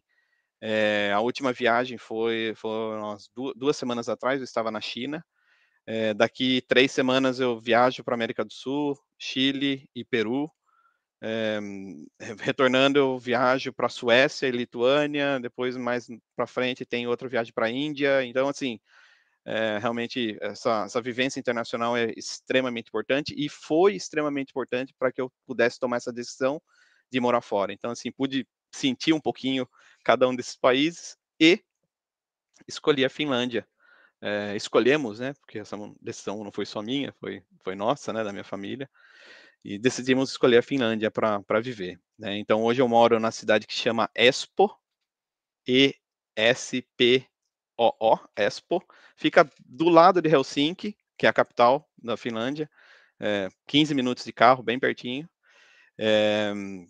Então, sustentabilidade aqui a gente vê e respira. É impressionante como as pessoas realmente são conscientes, né, em relação à importância do meio ambiente, sustentabilidade, como que as pessoas se comportam, né, no dia a dia. Realmente isso, eu vejo isso na prática, isso é muito bacana. Onde você vai tem parques, áreas verdes, lagos, né, a qualidade da água é a água que você toma da torneira. A gente não tem filtro em casa, nenhum lugar da Finlândia praticamente se necessita de filtro, qualquer torneira você pode tomar água. Então, realmente é um ponto muito bacana. A natureza, a gente se sente abraçado realmente pela natureza. Tem algumas fotos aqui no meio, não dá para apontar exatamente, mas é de casa, da casa que eu moro atualmente. Então, a gente realmente se sente abraçado pela natureza, né? É uma área verde muito bacana. É a terra, assim, do Papai Noel. Isso posso comprovar, tem foto aqui, evidência de que isso é verdade. Tem a aurora boreal, né? Acho que isso é realmente fantástico, a gente poder, do lado de casa, conseguir usufruir desse contato com a natureza tão intenso. Questão cultural, realmente é muito diferente. A cultura finlandesa tem várias curiosidades. Eu coloquei alguns links, depois eu posso compartilhar a apresentação com vocês, para vocês, né, quem interessar pesquisar, mas é realmente uma cultura bem diferente. Educação, elevados níveis de educação, acho que esse também foi um dos motivos que a gente optou, né, pela Finlândia. Segurança, desculpa não ter o cedilha, vocês devem ter visto várias faltas de cedilha, porque no teclado aqui eu não tenho cedilha, então eu não consegui colocar as cedilhas, então peço desculpas. Mas segurança, realmente, onde você vai, tem uma sensação de segurança muito grande. As crianças andam sozinhas, pegam ônibus, cruzam o país se quiser sozinhas, que não tem problema nenhum em termos de segurança. Isso é impressionante. A qualidade de vida também é um conjunto de fatores, mas é algo realmente a se destacar. Na Finlândia não tem só neve, não tem só frio, a gente também consegue ir para a praia, tem as 4 estações bem definidas, agora mesmo está bem quente, está começando a ficar calor, não está o verão ainda, mas realmente tem muita coisa para se fazer na Finlândia, não tem só neve. Então, a questão da estabilidade, acho que é um país muito estável, né, em termos políticos, jurídicos, sociais, eu acho que isso é muito bacana. Tem alguns princípios básicos, né, que todo mundo tem que ter um salário digno, e isso a gente vê na prática, porque os serviços são muito caros, impostos são extremamente elevados, mas a gente vê que as pessoas têm realmente uma qualidade de vida bastante importante, bastante bacana, isso é muito bom. E nem tudo é um mar de rosas, né? Todo país, não tem país perfeito, tem aquele que a gente melhor se adapta, né? Eu acho que um dos pontos, um dos cons, né, dos contras aí de morar fora é realmente, na minha questão, é família e amigos no Brasil. Óbvio que a distância é um fator limitante, é um fator, né, bastante desafiador. A gente vem administrando isso, vem aprendendo como conviver com isso, né? Passagem aérea extremamente caro, da Finlândia para o Brasil, então assim não dá para visitar, né, nosso país todo semestre, né? A gente está fazendo isso uma vez por ano e com muito esforço. E é isso. Isso é um pouquinho da Finlândia e como que nós estamos aqui, né, nos adaptando. Bom, esse é o último slide. Se vocês se importarem, dicas e recomendações, né, sugestões, seja como vocês quiserem chamar. Questão do idioma, acho que já foi dito, né? Inglês, essencial. Se não sabe, comece, né? Se acha que não está bom, melhore, estude, porque é importante. Isso é base. Talvez, eu estou chovendo no molhado, porque na minha época, talvez ninguém me disse isso, então eu gostaria de compartilhar com vocês. Inglês é realmente base para tudo. Intercâmbio, acho que já foi dito, a Thaisa comentou, os nossos colegas também comentaram, intercâmbio, se tiver oportunidade, faça, nem que seja por um mês, nem que seja por algumas semanas, faça intercâmbio. Eu não fiz, me arrependo, né, a situação na época não me permitiu, enfim, não corri atrás disso, mas se vocês tiverem oportunidade, façam. Iniciação científica, façam também, se apliquem, corram atrás, demonstrem interesse, é uma oportunidade muito bacana. Participar de congressos, visitas técnicas, vão em todas. Tudo quanto é congresso que você puder ir, conseguir patrocínio, patrocínio, seja o que for, vão e participem. É muito bacana, vale muito a pena. Você conhece muita gente. Processos seletivos para estágio, participem de todos que vocês puderem, não importa. Participem, se conheçam, exercitem isso, porque isso é importante. Na hora que vocês forem para o mercado, vocês já estão preparados em relação às dinâmicas. Tem muitas perguntas assim que às vezes são trick questions, né? São bem pegadinhas. É importante a gente tá exercitando isso. Então, assim, pratiquem, exercitem. Isso você não vai pagar nada participar no processo seletivo, né? Uma coisa, salário é importante, mas não é o mais importante, né? Dinheiro, seja o que for. Isso faz parte, mas não é a coisa mais importante. Quando vocês tomarem uma decisão para uma vaga de estágio, seja a carreira, pensem no balanço, né? Salário, aprendizado, desenvolvimento. Então, a conta às vezes não fecha, não é muito fácil decidir, mas assim, não é a única coisa, não é a coisa mais importante que a gente tem que avaliar. A qualidade de vida é extremamente importante. E um último tópico, não vou abrir esse tópico, não quero discutir outros assuntos, mas universidade versus assuntos secundários. E aí, assim, no momento que a gente vive uma polarização tão grande, política, ideológica, para vários sentidos, tentem desvincular uma coisa da outra. Universidade, foque no estudo, interagir com as pessoas, se conhecer, né? Deixe assuntos polêmicos, secundários, para um outro fórum de discussão, para um barzinho, para balada, né? Mas não dentro da universidade. Foquem naquilo que realmente agrega valor para vocês e que vai fazer diferença na carreira de vocês, né? Quando você vai participar de uma entrevista, ninguém quer saber o seu partido político, seu time de futebol, sua religião e tudo mais, né? Isso não importa. Então, desenvolva suas habilidades, seus soft skills, como foi dito pela Thaisa, suas habilidades técnicas, né, conhecimento, isso sim vai fazer a diferença, isso vai ser importante para vocês. E é isso. Obrigado pela oportunidade, muito feliz de estar participando. Está aqui meu LinkedIn. Última dica, essa vale ouro. Se não tem LinkedIn, terminem esse evento, vão para casa, façam o LinkedIn. Não tem como a gente, né, a principal ferramenta que as empresas vão se conectar, vai conectar com vocês é o LinkedIn. Então, assim, extremamente válida essa ferramenta. Então, realmente recomendo. Então, se não tem, faça, ok? É isso, gostaria de compartilhando com vocês. Isso aí.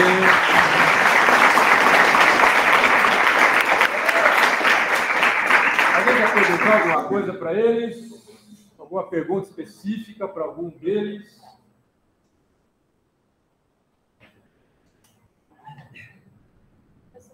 Senhorita. Mas eu queria saber como é que foi a transição deles do bacharel para o mestrado no mercado de trabalho. Como que eles souberam que eles não queriam seguir a área acadêmica? Tá, como é que vocês... foi a transição... como decidiram ir para a empresa e não para mestrado, né? Ou... seguir a área acadêmica ou seguir a área... Não seguir a área acadêmica, né? Porque, afinal de contas, nenhum seguiu, né? Certo? O Felipe fez engenharia de segurança, que eu já comentei com vocês, que é a única pós-graduação que habilita na área de engenharia. Tá? Na área de engenharia, vocês podem ser engenheiros ambientais e engenheiros de segurança, engenheiros de controle de automação e engenheiros de segurança. Tá? Se quiser fazer outra engenharia, tipo civil, mecânica, tem que fazer outro curso. Engenharia de segurança é pós-graduação e especialização. Beleza? Querem responder? Eu posso responder na ordem inversa, se não for problema. Beleza. Bom, eu gostava muito da área de iniciação científica, pensei em fazer um mestrado, doutorado, mas assim, particularmente, eu sou muito prático, eu sou muito pouco teórico. Então, eu acho que eu teria um pouco mais de dificuldade de trabalhar na área mais acadêmica por conta disso.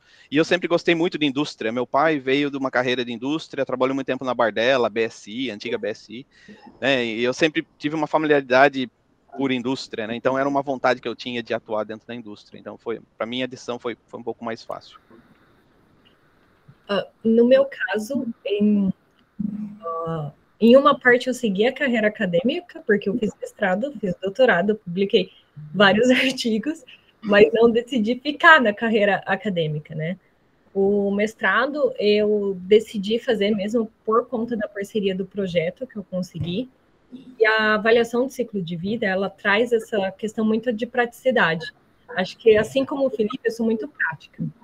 Então, eu faria um doutorado. Aliás, eu comecei a fazer o doutorado no Unesp, e aí eu estava fazendo o doutorado pelo Unesp, deu 1 ou 2 meses só, eu tinha começado, e era uma parceria com a Embrapa para fazer uma ferramenta para a Embrapa que ia ser uma coisa utilizada na prática. Então, eu sempre tive essa questão da pesquisa para a prática.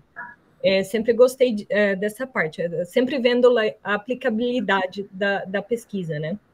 Então, a questão do doutorado, quando eu consegui o doutorado no exterior, era um doutorado bem prático também, um doutorado para aplicar ciclo de vida, mas um doutorado que tinha parceria entre outras universidades, outras áreas. Então, eu engajei bastante com economista, com agrônomo, com outras áreas dentro da academia, mas também a gente fez muito projeto de avaliação de ciclo de vida para a empresa. Então, por exemplo, só para dar um exemplo, a gente fez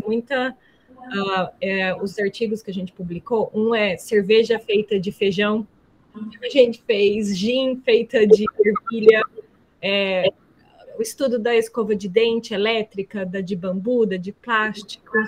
A gente fez várias coisas, muito nessa área de alimento, macarrão feito de grão de bico, de farinha de grão de bico em vez de trigo. Então, foi muito legal. A gente visitou muitas empresas, mas isso eu já sabia, antes de aceitar o doutorado. Então, eu realmente tive uma conversa com o orientador e eu entendi o quanto prático ia ser o doutorado, porque eu nunca me via só na pesquisa. E é importante você se entender um pouco também, o quanto que você gosta dessas áreas de mais pesquisa, mais teórico ou mais prático, porque sendo uma pessoa prática também tem espaço na academia. E todo mundo que olha para mim, quando eu graduei, ninguém ia fazer doutorado e mestrado. Hoje eu sou um caso à parte, porque teoricamente não era o perfil. Mas esse perfil é um estereótipo, porque você pode fazer a pesquisa do jeito que você achar melhor.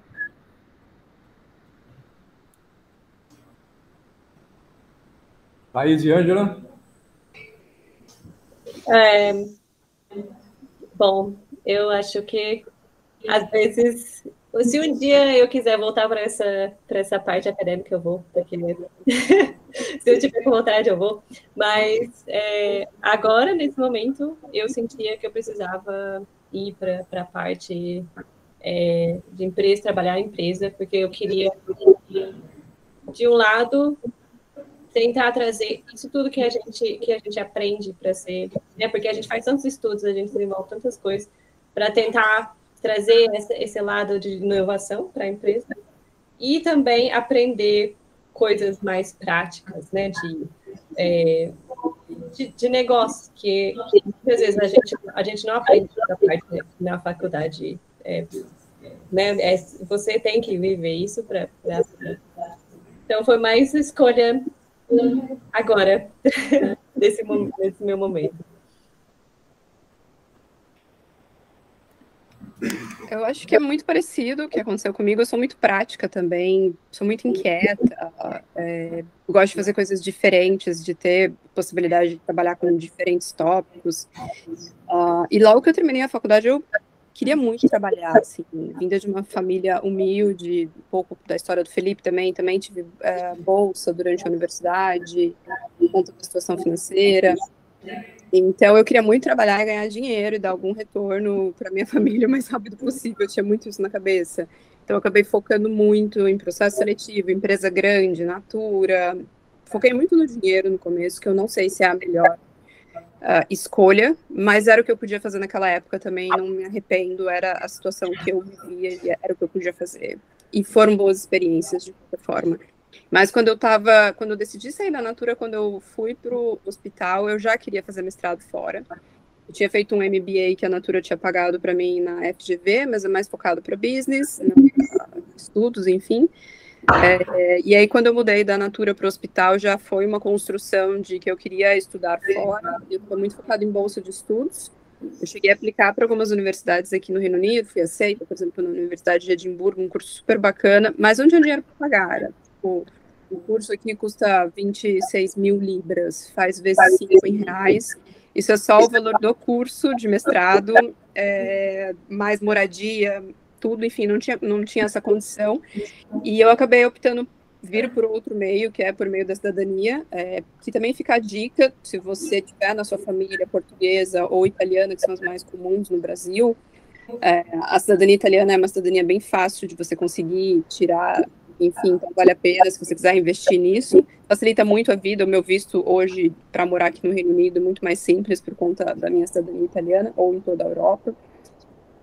Mas ainda tenho na cabeça fazer um mestrado, ainda não descartei essa ideia, mas não sei, não é o foco do momento. Talvez em alguns anos, quando a vida estiver um pouco mais tranquila, me aprofundar em algum tópico social dentro de sustentabilidade é algo do meu interesse. Só mais uma coisinha, Sandra, que eu queria adicionar. Na questão do doutorado, eu não fiz o doutorado pensando você ter um título de doutor ou qualquer coisa assim. Mas foi impressionante, cara. Foi terminar o doutorado. Eu falava para as pessoas, eu estou terminando, eu vou submeter mês que vem. Não interessa. Mas foi quando eu submeti e falei, eu tenho doutorado, a proposta de salário para mim, para a mesma função, dobrou. Então, foi uma coisa assim surreal. E isso eu acho que acontece muito aqui na Europa, né? Quando eu estava no Brasil e eu tinha o meu mestrado, às vezes as pessoas falavam, mas você não é muito técnica, muito acadêmica para essa posição aqui ou não. Então, tem que também avaliar onde que você vai, quando que, se isso vai ser bem feito, vai ser bem-vindo ou não, se é uma área que você gosta, porque também a oportunidade varia bastante aqui, pelo menos se você tiver um doutorado, ajuda bastante. Legal, você vê que nenhum dos quatro parou de estudar depois que formou, né? Chega, não vou estudar mais, né? Não teve isso, cada um continuou fazendo alguma coisa aí. Isso é importante. Mais alguma pergunta? Já puxando esse gancho de que eles depois de terminar a faculdade, começaram a estudar, queria saber se do lado oposto, se, tipo, por exemplo, só a graduação, se acha que dá para viver bem, viver com... se facilita muito a pós, o mestrado, tipo, quais são... é muito diferente, assim, ou dá para... Tá. O Luiz está perguntando, não sei se vocês ouviram, mas sobre não fazer pós-graduação, né? Se só com a graduação daria para tocar a vida aí. O que vocês acham? Olha, eu acho que vai dar. Aqui eu conheço gente que fez graduação, teve uma experiência muito, muito forte em um campo de trabalho e veio para cá, porque a questão ambiental ela está forte e está demandando. Hoje, aqui no Reino Unido ou na Europa, muita vaga aberta para avaliação de ciclo de vida, tem muita vaga aberta para calcular a pegada de empresas, escopo 1, 2, 3, né? Essa questão de comprometer com SBTi para ser carbono neutro e carbono zero. Então, essa parte está demandando. Agora, o quanto você vai crescer, o quanto você vai ficar, eu não sei, eu não consigo te falar. No meu caso, tudo que eu fiz abriu muitas portas. Eu cheguei onde eu cheguei porque foi o segmento, foi o mestrado que me abriu para o doutorado, que me abriu porta para o mercado de trabalho aqui. Eu conheço gente que está sendo contratada direto do Brasil com tudo pago para vir para cá, porque o mercado está difícil. Mas também não sei como que eles olham essa questão do mestrado, doutorado, experiência.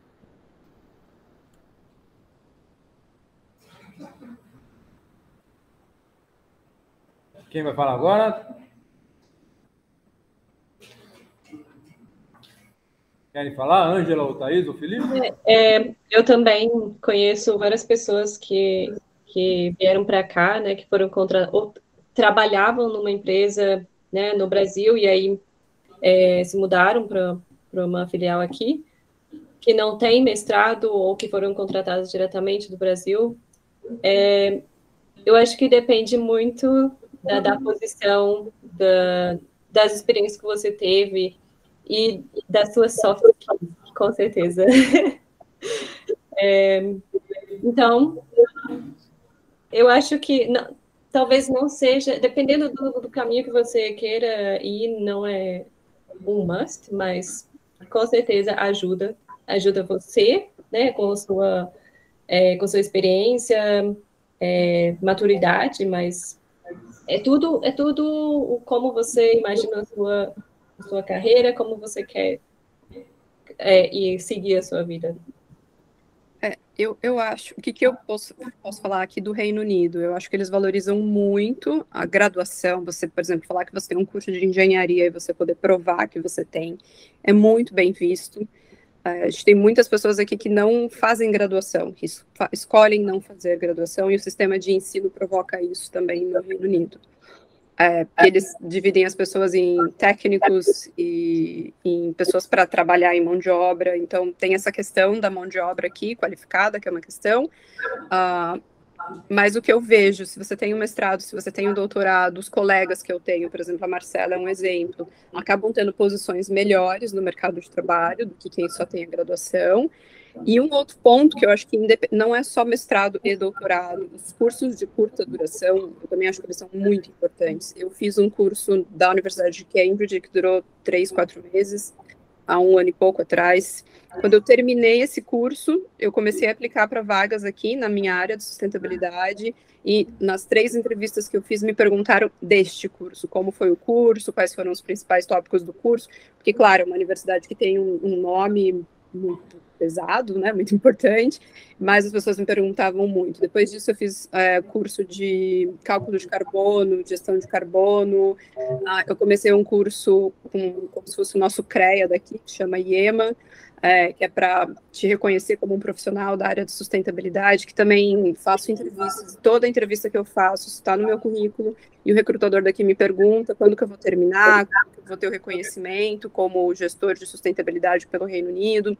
Então, o que eu quero dizer é que eu acho que não é só, tem outros caminhos, não é só mestrado e doutorado, mas você ter acesso à informação e você se reciclar é muito importante, porque as coisas mudam. A forma de fazer um cálculo, escopo 1, 2 e 3 muda, os limites mudam.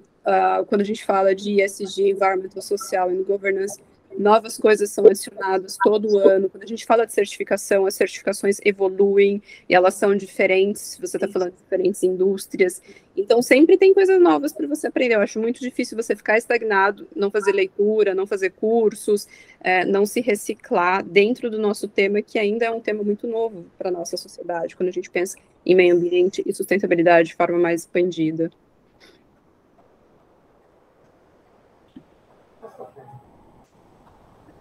Felipe, quer falar alguma coisa? Não, acho tranquilo, acho que foi bem abordado pelos colegas aí. Então, a questão é, eu acho que vocês não precisam ter pressa para resolver isso, né? Eu acho assim, não é obrigatório fazer mestrado, doutorado. Na verdade, não é obrigatório nada, tá? Agora, depende, que a Ângela falou, a Natura me pagou o MBA. Pô, aí você vai, né? Tá? Uma dessas você vai. Mesmo se você não tá afim, pô, a Natura tá pagando. Você vai, entendeu? É coisa que... Agora, o cara numa indústria é responsável pelo meio ambiente, fala, ó, faz o curso de engenharia de segurança e de repente você pode abarcar uma outra função. A pessoa faz. As coisas acontecem, as coisas aparecem também, né? Eu acho que é por aí. Só um comentário, professor, nessa linha, acho que assim, tudo é uma questão de interesse em buscar, né? Pelo menos no meu caso, todos os cursos que eu fiz que foram pagos pela empresa, ninguém da empresa veio me oferecer o curso. Eu fui atrás do curso, eu fui buscar informação, fui conversar com o meu chefe e tive o apoio necessário, mas foi algo que partiu de mim e não partiu deles, né? Acho que o desenvolvimento, às vezes a gente espera muito, e às vezes é uma ilusão, né? Muitas pessoas pensarem que alguém vai traçar um plano de desenvolvimento para você. Não, você é responsável pelo seu plano de desenvolvimento. Você tem que buscar discutir isso com seja quem for, o nível, né, hierárquico que for, para você traçar isso para você, porque isso é seu, né? Então, acho que isso é muito da pessoa mesmo, a questão nível de ambição no bom sentido, né? De não ficar estagnado e na zona de conforto. Eu acho que isso é uma zona perigosa. Esse é o projeto de vida, né? Pra trabalho também faz parte do projeto de vida. E aí, mais alguma pergunta? Quem quer fazer mais alguma pergunta para ele? Vocês pensam aí, eu vou fazer uma para vocês, os 4. Preconceito, vocês sentiram aí por serem brasileiros, morando no exterior? Conta aí. Imigrantes? Olha, na primeira consultoria que eu trabalhei, eu senti, era um ambiente bem britânico e o jeito que a gente se coloca, o jeito brasileiro, é bem diferente do jeito britânico. O jeito britânico é um jeito mais sutil, mais educado, mais o fingindo que eu não estou falando, mas estou falando mal, mas estou fingindo que eu sou legal. E o jeito brasileiro é mais direto. E isso, na primeira consultoria, que era um ambiente mais assim, eu sofri. Minha amiga que trabalha num ambiente banco também, que é um ambiente, ela é uma das poucas estrangeiras, ela sofre um pouco com essa questão. Mudando para startup, para empresa grande, porque primeiro na startup, agora nessa empresa grande, que são 4 empresas grandes juntas, o ambiente é muito internacional. E assim, ninguém nunca reclamou do meu inglês. Meu inglês não é perfeito, minha gramática não é perfeita, eu não escrevo como uma pessoa perfeita. Eu escrevo muito bem, falo muito bem, tenho essa proficiência para falar, para fazer meu trabalho do dia a dia, mas nunca ninguém chegou para mim e falou assim, você tem que melhorar isso, o seu sotaque é muito ruim, você tem que se colocar... Isso nunca foi falado. Então, os 2 ambientes de trabalho é um jeito muito internacional. E não interessa, você é o mais pesado do mundo inteiro. Cara, não tenha vergonha, fale. Se ponha lá e fale, porque todo mundo aqui, tem muita gente estrangeira, né? Em Londres, cara, basicamente estrangeiro. É difícil a gente achar os londrinos em Londres. Mas isso, se você for uma startup, uma empresa grande que tem esse ambiente já bem dinâmico, bem global, aí você não vai ter problema também. Pegando o gancho, falando aqui do Reino Unido, né? Às vezes eu compartilho essas histórias com a Marcela. O meu gestor, ele é britânico, ele é do norte da Irlanda, Eu não senti nenhum tipo de preconceito com relação a ele por eu ser imigrante, pelo contrário, ele sempre foi muito aberto e também com relação ao inglês ele me ajuda muito. Claro que é difícil porque ele é do norte da Irlanda, então ele tem aquele inglês da boca fechada, né? Mas com relação a reporte direto, né? O meu diretor e o gestor do meu diretor, que ambos são britânicos, eu não sinto isso, mas eu senti com algumas consultorias que trabalham com a gente. Por exemplo, a gente tem uma consultoria de segurança do trabalho que presta serviço, e a dona é uma britânica, enfim, eu já senti algumas situações e já tiveram algumas reclamações com relação ao meu trabalho, que ela não tem domínio, porque ela é basicamente segurança do trabalho, uma sustentabilidade que é um pouco maior, e aí eu já senti algumas situações bem complicadas, assim, basicamente porque eu sou brasileira, e assim, o meu diretor, ele é o diretor de engenharia, eu sou a primeira pessoa que ele tem da área de sustentabilidade no time dele. Então, ele sempre fala para mim, eu estou aprendendo muito com você, eu não conheço do tema, então, claro que tudo que você me dizer eu vou acreditar. Então, ele é muito aberto, e ele sendo britânico, para mim, é muito importante, mas essa consultoria criou algumas situações usando a questão de eu ser brasileira, de eu não ser daqui, talvez ela não saiba direito a legislação do Reino Unido, talvez ela não entenda direito como um auditor britânico vai se comportar, e pelo contrário, a gente não teve nenhuma questão durante uma auditoria. Então, é um pouco difícil, um pouco respira fundo. Eu acho que não dá para dar as respostas como a gente daria no Brasil, de forma direta e objetiva, porque, como a Marcela falou, eles são muito essa questão, né, do parecer que está tudo bem, sabe, mas não está. É meio complexo, mas é uma diferença cultural que a gente tem que se adaptar. Está trabalhando aqui, vai trabalhar com essas pessoas, não tem muito o que fazer, tem que entender essa diferença cultural e se adaptar. Acho que essa é a principal questão, assim, para mim, que é do ponto de vista do britânico, de ter alguém que não é britânico em nenhuma posição de liderança, tomando decisão, às vezes é um pouco complexo. Na minha empresa, ainda bem, a gente não tem esse tipo de situação, mas algumas consultorias acabam sendo um pouco mais complicado, infelizmente.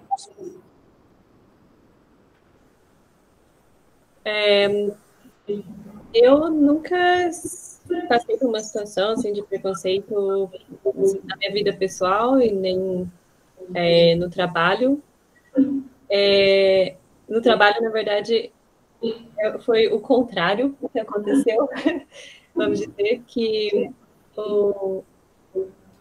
eles gostam bastante dos brasileiros, porque a gente tem uma fama de ser criativo e fazer o trabalho rápido.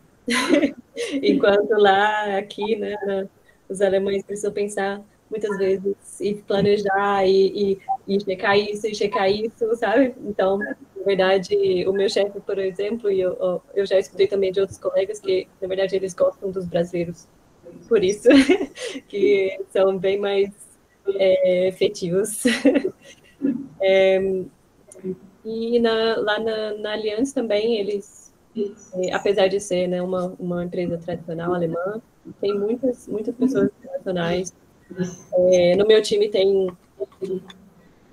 mais um brasileiro, tem uma francesa, uma colega do Irã,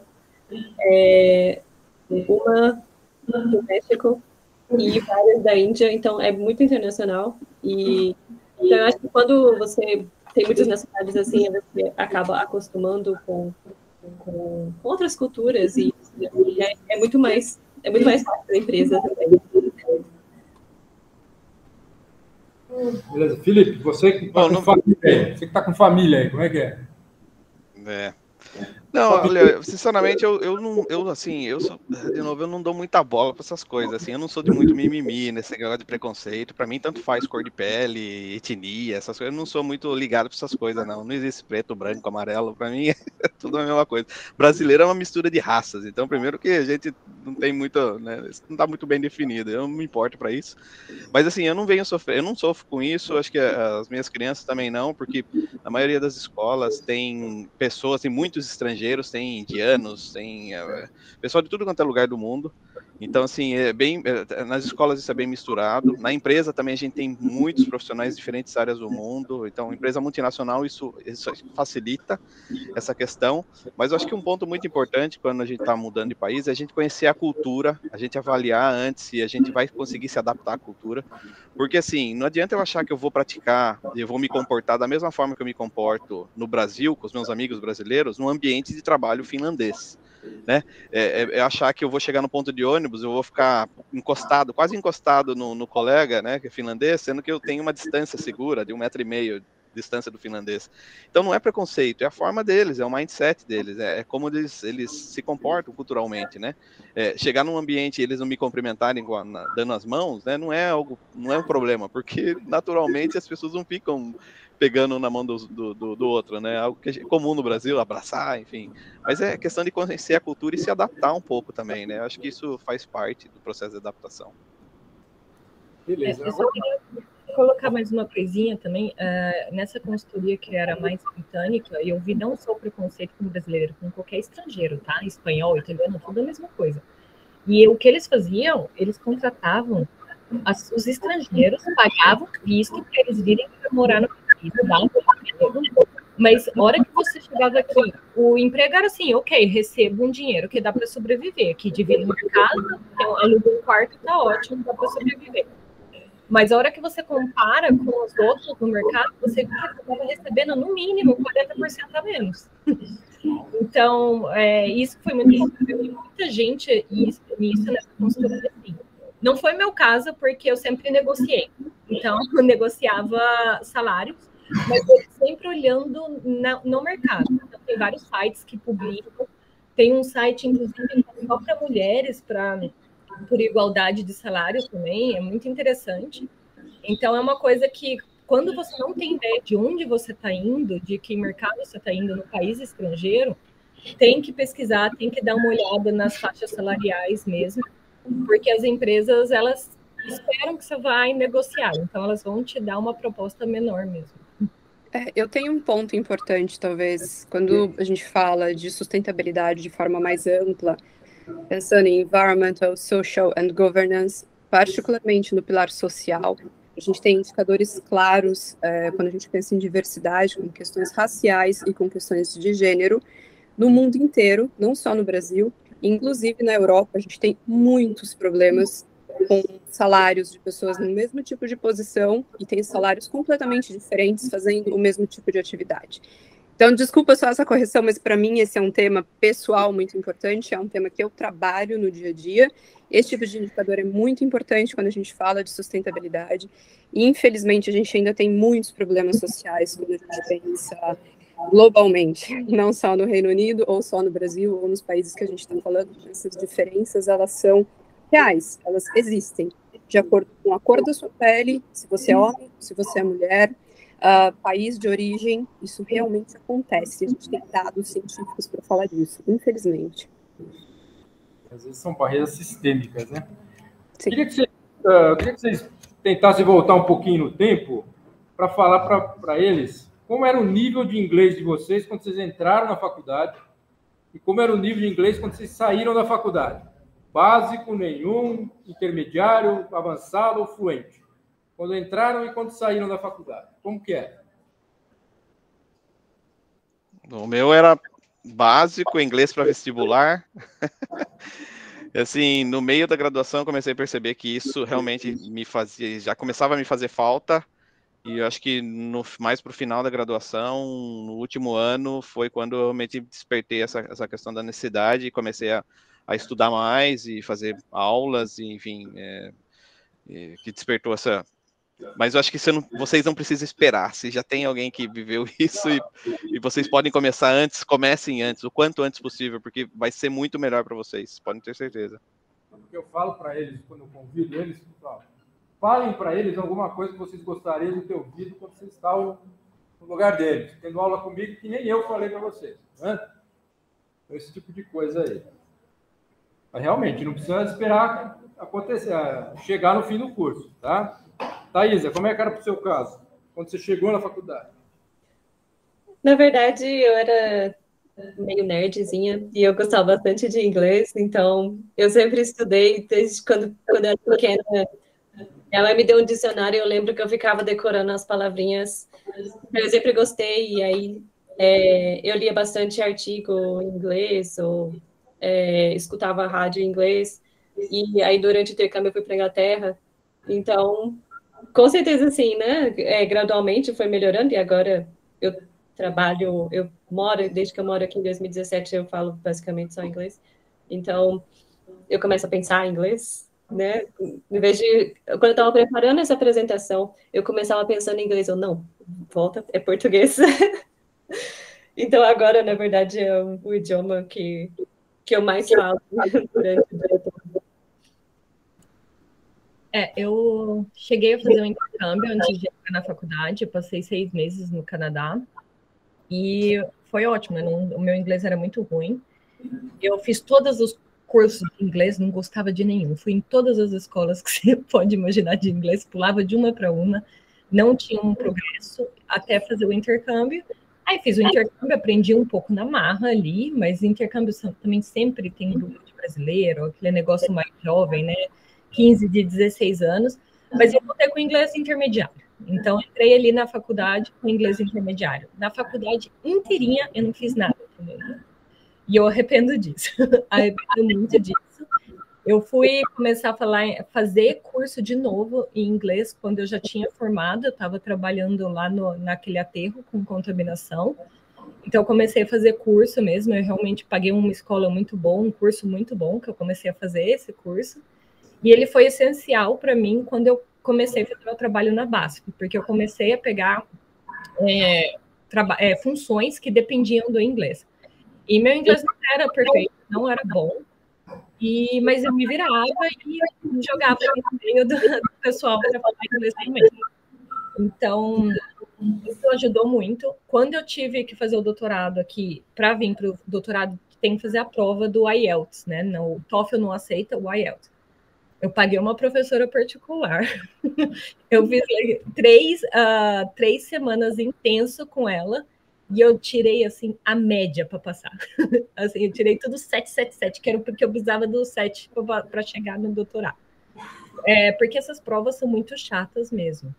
Mas uma coisa interessante, né, não dominando o inglês assim, tão fácil, mas pouco, eu fiz a minha dissertação de mestrado em inglês.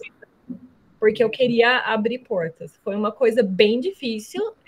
Fiz em inglês, eu pedi para alguém corrigir, né? Claro, o inglês, porque estava meio confuso.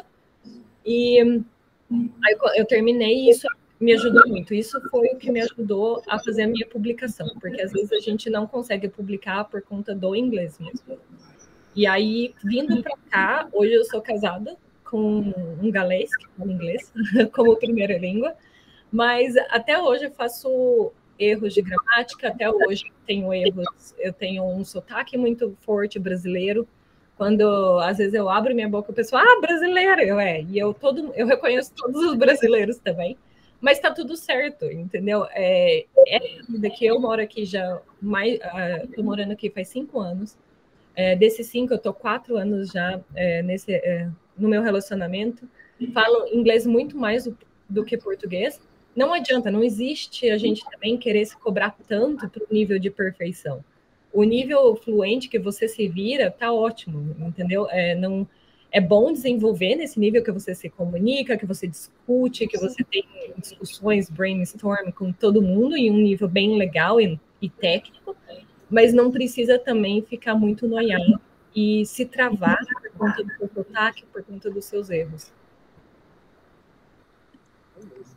Bom, eu comecei a estudar inglês na faculdade, quando eu comecei a receber a bolsa de estudos, daí eu usei esse dinheiro para pagar a parte do curso de inglês.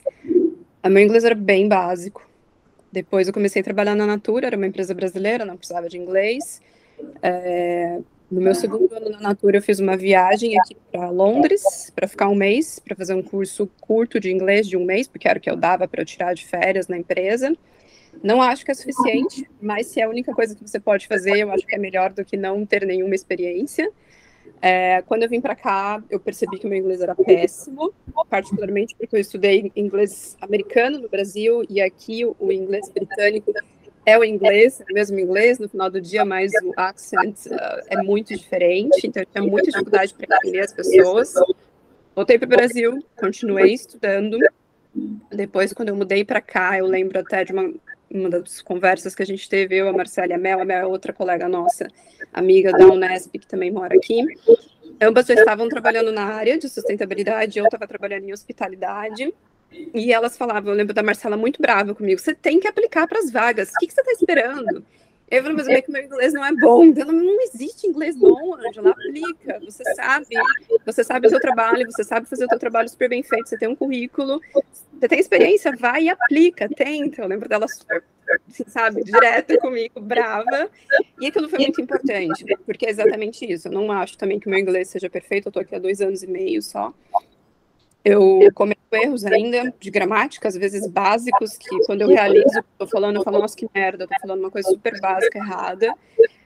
Mas eu acho que o mais importante para o tipo de função que a gente tem, que é um pouco mais técnica, quando você pensa em meio ambiente ou sustentabilidade, enfim, áreas correlatas, que você precisa entender o que o outro está falando e você precisa se fazer se entender. Então, na minha posição, o conhecimento técnico é muito importante. Então, um bom exemplo, eu fiquei 10 horas com um auditor britânico e a gente se entendeu super bem. Não teve nenhum problema de comunicação, porque a gente estava falando a mesma coisa tecnicamente, né? A gente se entendia muito bem. Então, talvez eu seja o exemplo de inglês mais básico que chegou aqui, está tudo bem, está tudo certo. E também um bom exemplo de como uma rede de apoio, você ter amigos por perto. Eu tenho poucos aqui, porque, enfim, meus amigos estão no Brasil, mas isso é muito importante também para eles te incentivarem com as barreiras que você mesmo cria, sabe? Você acha que você não vai conseguir, você não tenta, é péssimo, né? Então, acho que fica como um exemplo de que sim, é possível, claro que não é perfeito, mas a gente pode aprender todos os dias uma palavra nova, alguém às vezes manda para mim, da minha rede de apoio brasileira, olha, aprendi isso daqui, é novo, talvez eu tenha escutado, então eu acho que faz toda a diferença. Beleza. Bom, eu vou liberar vocês, está na hora do... Na Finlândia são 10h30, né? As meninas vão jantar. Botar as crianças para dormir agora. A esposa já conseguiu dar banho, dar janta, agora colocar eles para dormir. Agora tá na hora boa, então. Hora boa.